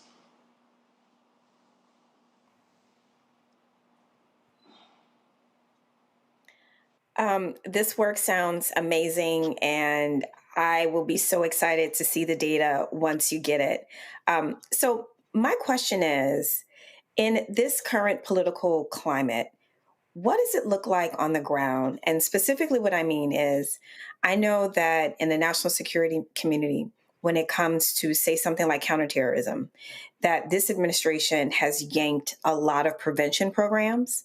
And I know that they favor more of a Gestapo-style kind of militarized police presence in many cities. And so I'm just curious, all of this amazing work that's being done on the ground that is essentially challenging law enforcement, how are you all thinking through and strategizing for the inevitability of the Trump administration knocking on your door one day and, one way or the other, because next on their list of terrible things to do is to gut nonprofits, to gut, entities like yours that are actually doing something positive in the community that kind of can challenge the going narrative. So how is it on the ground, and how are you all thinking about counteracting the eventuality of the Trump administration? Well, first, I just want to say that that we've already been attacked, right? The Community-Based Public Safety Collective, we were the lead technical assistance provider for the federal government, for Department of Justice on community violence intervention prevention initiative. So April 22nd, 365 organizations across the country, over $800 million taken away. I had to lay off 20 staff. We were providing technical assistance to over 90 organizations across the country, cities, states, law enforcement, counties, and community-based organizations. Some who had never implemented a community violence intervention strategy before, right? And so we're dealing with it now, right? It's important that you have a diversified funding base, that all of your dollars are not governmental dollars. They're not all philanthropic dollars. You have to have an individual donor campaign. You have to have like a diversified funding base in order to remain sustainable. Now, we're not looking to law enforcement for solutions to safety in our community, family. They're an important part. They utilize a lot of our tax dollars. My belief is that government doesn't have any money. Government, we hire elected officials to be the custodians of our tax dollars. And so we have to also educate people how to build power on the ground, so that we could learn how to move public dollars into public hands, right? And so one of the things that we've done with scaling safety, this partnership between the Alliance for Safety and Justice and the Community-Based Public Safety Collective, we raised an unprecedented amount of money, $63 million. Now, it's not, in the larger scheme of things, it's not a whole lot of money. However, it's going to allow us to invest in these 5 cities. A little more than 3/4 of those dollars will be re-granted to those agencies. So, and it's about kind of preserving the wins, that we've already created as a part of, the Bipartisan Safer Communities Act, and some of the work that we've done through Civic. So, and then many of our philanthropies across the country has been stepping up. As I said, 365 organizations got cut. Lenore and I went to work immediately to raise capital so that we could get money to organizations during the summer, because we know that during the summertime, violence usually spikes in these neighborhoods, right? And so we raised about $850,000 from our philanthropic partners, and we re-granted, just about, 98% of those dollars in tranches of 50, 75, and 100 grand. So that we can support our partners on the ground, maintain staff, provide safe passage in the neighborhood, by putting money in the pockets of those key individuals to do that particular work. This is how we're looking at sustaining the work. So, for those folks out there who got deep pockets, you know what I'm saying? I'm like, hey, we have a local capacity building fund. We don't just move dollars to organizations arbitrarily and say, hey, do what you can do. We assess the agency. So there's a system of accountability. We develop a comprehensive training and technical assistance plan in which we tier the organizations in terms of readiness. We help to lay out activities, short range, mid range, long range goals, and we stay with these agencies, over a period of time. And so, we're really fortunate. As I said, we've been in this work for 30 plus years. Our reputation is stellar. And so, we're continuing to raise philanthropic dollars. We're working with cities and states and counties because, the feds right now are, doing all types of funny stuff with our bread. But that's temporary. The pendulum swings to the right, and then, it comes right back and swings to the left. And so when they get finished doing all of the crazy stuff, we're going to be right there to put our whole hand and wrist in the pockets, of government to make sure that we get our money. All right, Akila, if folks want more information, where do they go? They go to scalingsafety.com, and, you can learn about the initiative. You can also go to each one of our respective websites, the Alliance for Safety and Justice.com or our CVPScollective.org and learn more about our collective work. All right, then. Well, I appreciate it, sir. Thanks a lot. Appreciate you, brother. Thank you. All right, then. Let me thank Nola, Reese, Zachary had the balance. I appreciate y'all being on today's show. Thank you so very much. I'm going to close the show out, y'all. So, sometimes when you sit here dealing with your little nieces and nephews, they always got stuff to say. So I was riding in the car with my niece, Raquel, and the subject of speeches came up, and she actually thought she was going to start negotiating with me, like about a referral fee. I just want to give y'all a taste of some of this crazy stuff I got to deal with when it comes to these little chillin'. Okay, y'all listen to this conversation. Let me tell y'all what this little turd told me. So I told her point blank. I'm a turd. I said, if somebody folk be trying to get me to do for free. I say, you need to let them know what my fee is. No. She gonna sit here and say she get a cut. She gonna say she get a cut. He's not even. She talking about I'm the middleman. So I need to get a finder's fee. If anything results from that. He's not even telling y'all the whole story. I said, if somebody, I don't tell people he's my uncle because they're gonna ask me to do stuff. And he said, if somebody asks me to find him, I'm supposed to charge them $15,000. No, what I'm saying is, people want me to speak for free because they know people I know, and I'm like, no, tell them it's $15,000. Okay. And then Miss Thing was like, so you can pay me a band out of the 15. You'll still have 14,000. Hold up, you want 1,000? Hey, John Hamm. Hold on, y'all. First of all, I didn't realize we had commercials in this thing. All right, hold on, y'all. It's about to get real crazy. Y'all, I can't find out what the original file is. I'm playing the YouTube feed. All right, watch this. You out your mind. If I set him up to get some money. You out your mind. Why would he not pay me? First of all, 10% is $1,500. 5% is $750. Thank you. I don't even think you should get 2%. Well, you don't get paid for that. I think I give you $25. Don't play with me. What? What am I gonna do with $25? You can't you can't even live off of $25. It's not living off of $25. It's just, you can afford gas. You expect me to die. There's some food you can buy. You expect me to die. There's snacks that you can get. I think, okay, $50. No. I will not be lowballed. What? It's not lowball. Yes, you are. It's not lowball. Yes, you are. No, it's not. You wouldn't even accept $50 if you help somebody get some money. That's not true. That's not true. Okay, so what would you accept? What I would accept if I was in your case. No. If I was you. No. What would you accept? What would I accept? What would you accept? Now remember, there's some. You're beating around the bush. No, I'm not. Let me explain something to you. See, like there's some lawyers that are $35 an hour lawyers. Then there's some lawyers that are like $2,000 an hour lawyer. I'm a $2,000 an hour lawyer. And I said my price. You are $25 an hour lawyer. Not. Yes, you are. Don't play with me. Yes, we both 2,000. No, how we both 2,000? Because we are. No, we not. Prices. I work for myself, just like you work. Yeah, but you are. Hold up. $2,000 lawyer. Are you crazy? And I'm worth the 2 bands. No, you're not. Yes, I am. You're right. Don't have. I'm worth more than you don't have this. You don't even have the same experience. I don't need the experience. Yes, you do. No, I don't. If you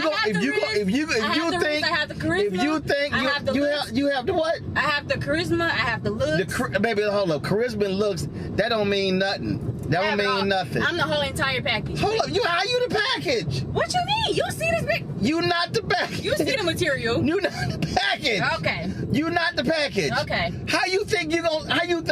Literally. I'm the package and the deliverer. You high right now. I'm not. Completely sober. I think you've been sitting with a room full of glue. Completely sober. Y'all, she lost her mind. If she actually thinks that she's worthy, no. Y'all know I'm the if there's a $15,000 spend. Man, I'm not about to argue with a man about my work. Y'all see what it is. Thank you. Y'all, she lost her mind. She lost her mind. She's absolutely crazy. Cray. She's cray. Your brain cells are rubbing off on me. What? No, they're not. Yes, they are. No, they're not. Yes, they are. No. It's the same person that just told me I'm not worth $25 or 2 bands. No, I didn't say no.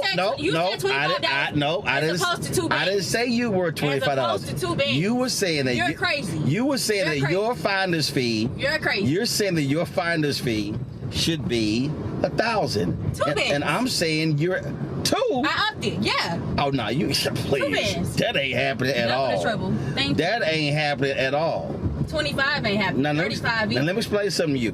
Now if you think you're gonna get 1 or 2 beds. That means you got to do all the work. That means that you got to book the airfare, you got to book the car, you got to sit here and handle all logistics. What did you think? You got to that? no. You think I like to talk for fun? No. And what I'm saying is, I already got somebody who do that. Okay, no, you didn't say that though. I do. First of all, your first time saying no, it. that's established. I have somebody who handles that. No, but you didn't say that though. I have somebody who handles that. Oh, okay. So I don't need you to be handling logistics. But you see how you keep saying you needed me? Said I don't. You see how you keep saying you needed me? No, I didn't need you. That's the whole You point. inserted yourself in my I didn't need in you. my bag because I told you. I didn't. find you something. I did. No, you didn't say you will find me didn't say I something. would find you. Okay, no, yeah. you said if That's somebody right, I asked. Yeah, you didn't. See, I did. Look at you. There you go. Don't do too much. I just have to check you because you never said that. No, you doing too much. So you calm down. No, you doing too much. Okay. You calm yourself down. I'm calm. You ain't calm. And since you all that, why am I picking you up? Because you're supposed to. See that, y'all? See, that's that bullshit right there. See, that's that bullshit right there. See, that's why she laughing, because she know she busted. I'm not supposed to drive. Exactly. I'm a passenger princess. You're not supposed to drive. I'm a passenger princess. Hold up, I thought you was a total package. I thought you had it all together. The total package. I thought you had it all. that has it all together don't have to do anything. Men like you are doing that. You lost your damn mind. Thank you.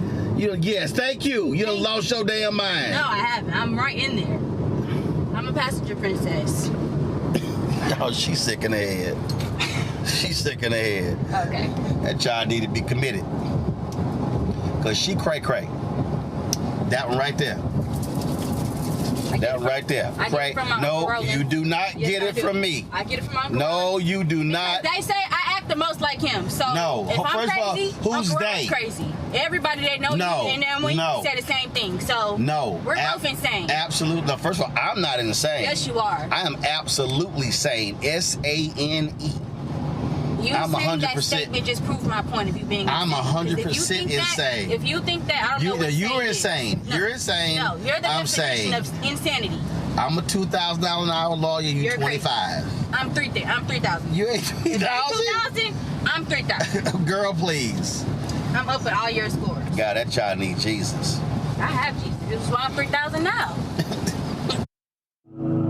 I deal with. Do y'all see the nonsense I got to deal with on a regular basis? Hold on. Hear the end of our conversation.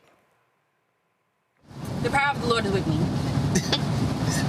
Okay, I'm done because she done lost her mind. Lost her mind. That's gonna be the name of her podcast. I done lost my mind. You gonna help me find it? Absolutely not. Because you don't have a mind to help me find it. Oh no, darling, I have a mind. I'm telling y'all. First of all, there ain't nothing but brilliance here. Oh God, I don't even know why I got you started. Ain't nothing but sheer brilliance here. Oh God. Let's just be real clear. Everybody know that. Everybody know that. Okay, well when you get, I mean, this like genius level. Oh. You know, I mean, I don't know what's happening over there. I don't know. You see me. Yes, Thank you. I see you riding. If I call you my chauffeur, you're gonna be mad. Yeah. If I call you my chauffeur, you're gonna be mad. Nah, you don't sit front seat calling somebody no damn chauffeur. Yes, I am. Personal chauffeur. Can y'all afford that? No, I don't think so. Thank you.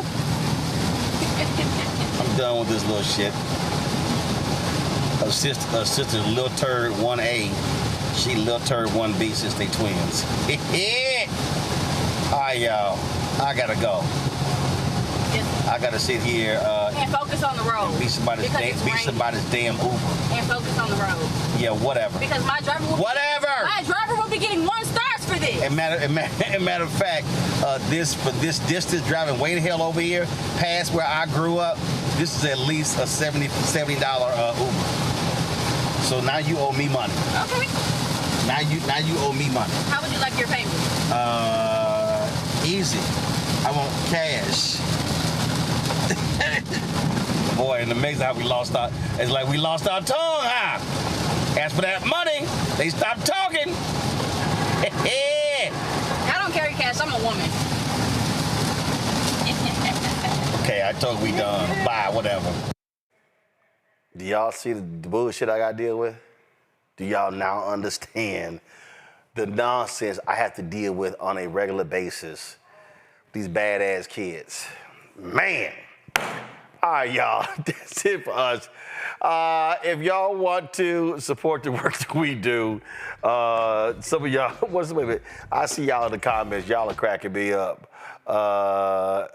Let's see here. Somebody said, yeah, Passenger Princess.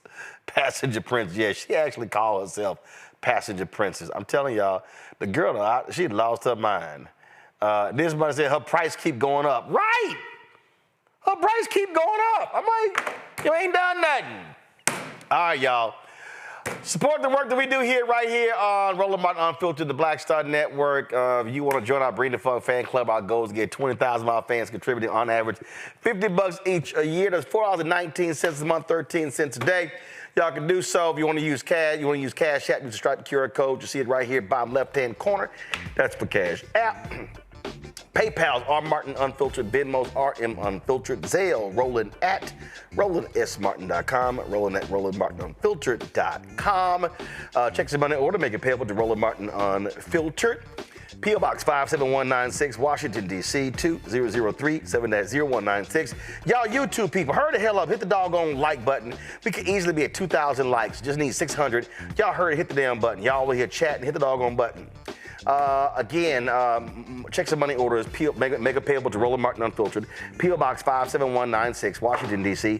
2003 7-0196. Hey, download the Black Star Network app, Apple phone, Android phone, Apple TV, Android TV, Roku, Amazon Fire TV, Xbox One, Samsung Smart TV. Be sure to get a copy of my book, White Fear. Had the Browning of America, making white folks lose their minds. Available at bookstores nationwide. You want us to get our Black Star Network gear, please do so by going to shopblackstarnetwork.com. That's right, you can go ahead and get you a t-shirt, a sweatshirt, like the one I have right here. You see me rocking this sweatshirt. That's right, the crew neck right here. Don't blame me, I voted for the black woman. Y'all can get this as a t-shirt or as a sweatshirt. It don't matter. Just go to shopblackstarnetwork.com. No, we don't have the cowboy hats on there. You're gonna go get you a Stetson. So if you want to support our black-owned products, you see all these to my left. I mean, we got black. Let's see here. We got black tissue. Y'all can y'all? Black tissue, we got black toilet paper. We got this is the Nicole R. Parker hats and headbands. We got relishes down here, sauces. We got skincare products. We got car wash items. We got all kinds of crossword puzzles. I mean, we got backpacks, all kind of stuff. These are all black-owned companies. Go to shopblackstarnetwork.com. Shopblackstarnetwork.com. Now, if you want to, that's right. Again, Shop Black Star Network. Come on, scroll. Come on, scroll. Stop showing the graphic. Scroll. Thank you. Show the products. ShopBlackStarNetwork.com. That's the products right there. Don't forget, you want to listen to our audio podcast, iHeartRadio Network. We work with them. You can check, of course, we're on all the platforms, Spotify, Apple Music, Amazon Music, iHeartRadio, all that good stuff. Support Fanbase. That's right. Download the app. Fanbase, if you also want to be an investor, they've raised $13.2 million. Go to startengine.com/Fanbase. Upcoming, they're going to have a Fanbase marathon. We'll be streaming it right here. And of course, I told you about the Tribe. We had the co-founders on today's show. They are a Chicago-based website. It's right here. You can join their newsletter. You can also make a contribution to them as well. So when you click that button right here, you see right here, boom, where you can help build the Tribe Fund. You can be a monthly donor or annual donor to the newsletter, or you just want to make a contribution, you can do it right here with credit cards as well, or Apple Pay. So please support local black-owned media, support, of course, national black-owned media. All of that absolutely matters. All right, y'all. Man, I got to go. I'll see y'all tomorrow, right here, Roland Martin Unfiltered on the Black Star Network. Hi!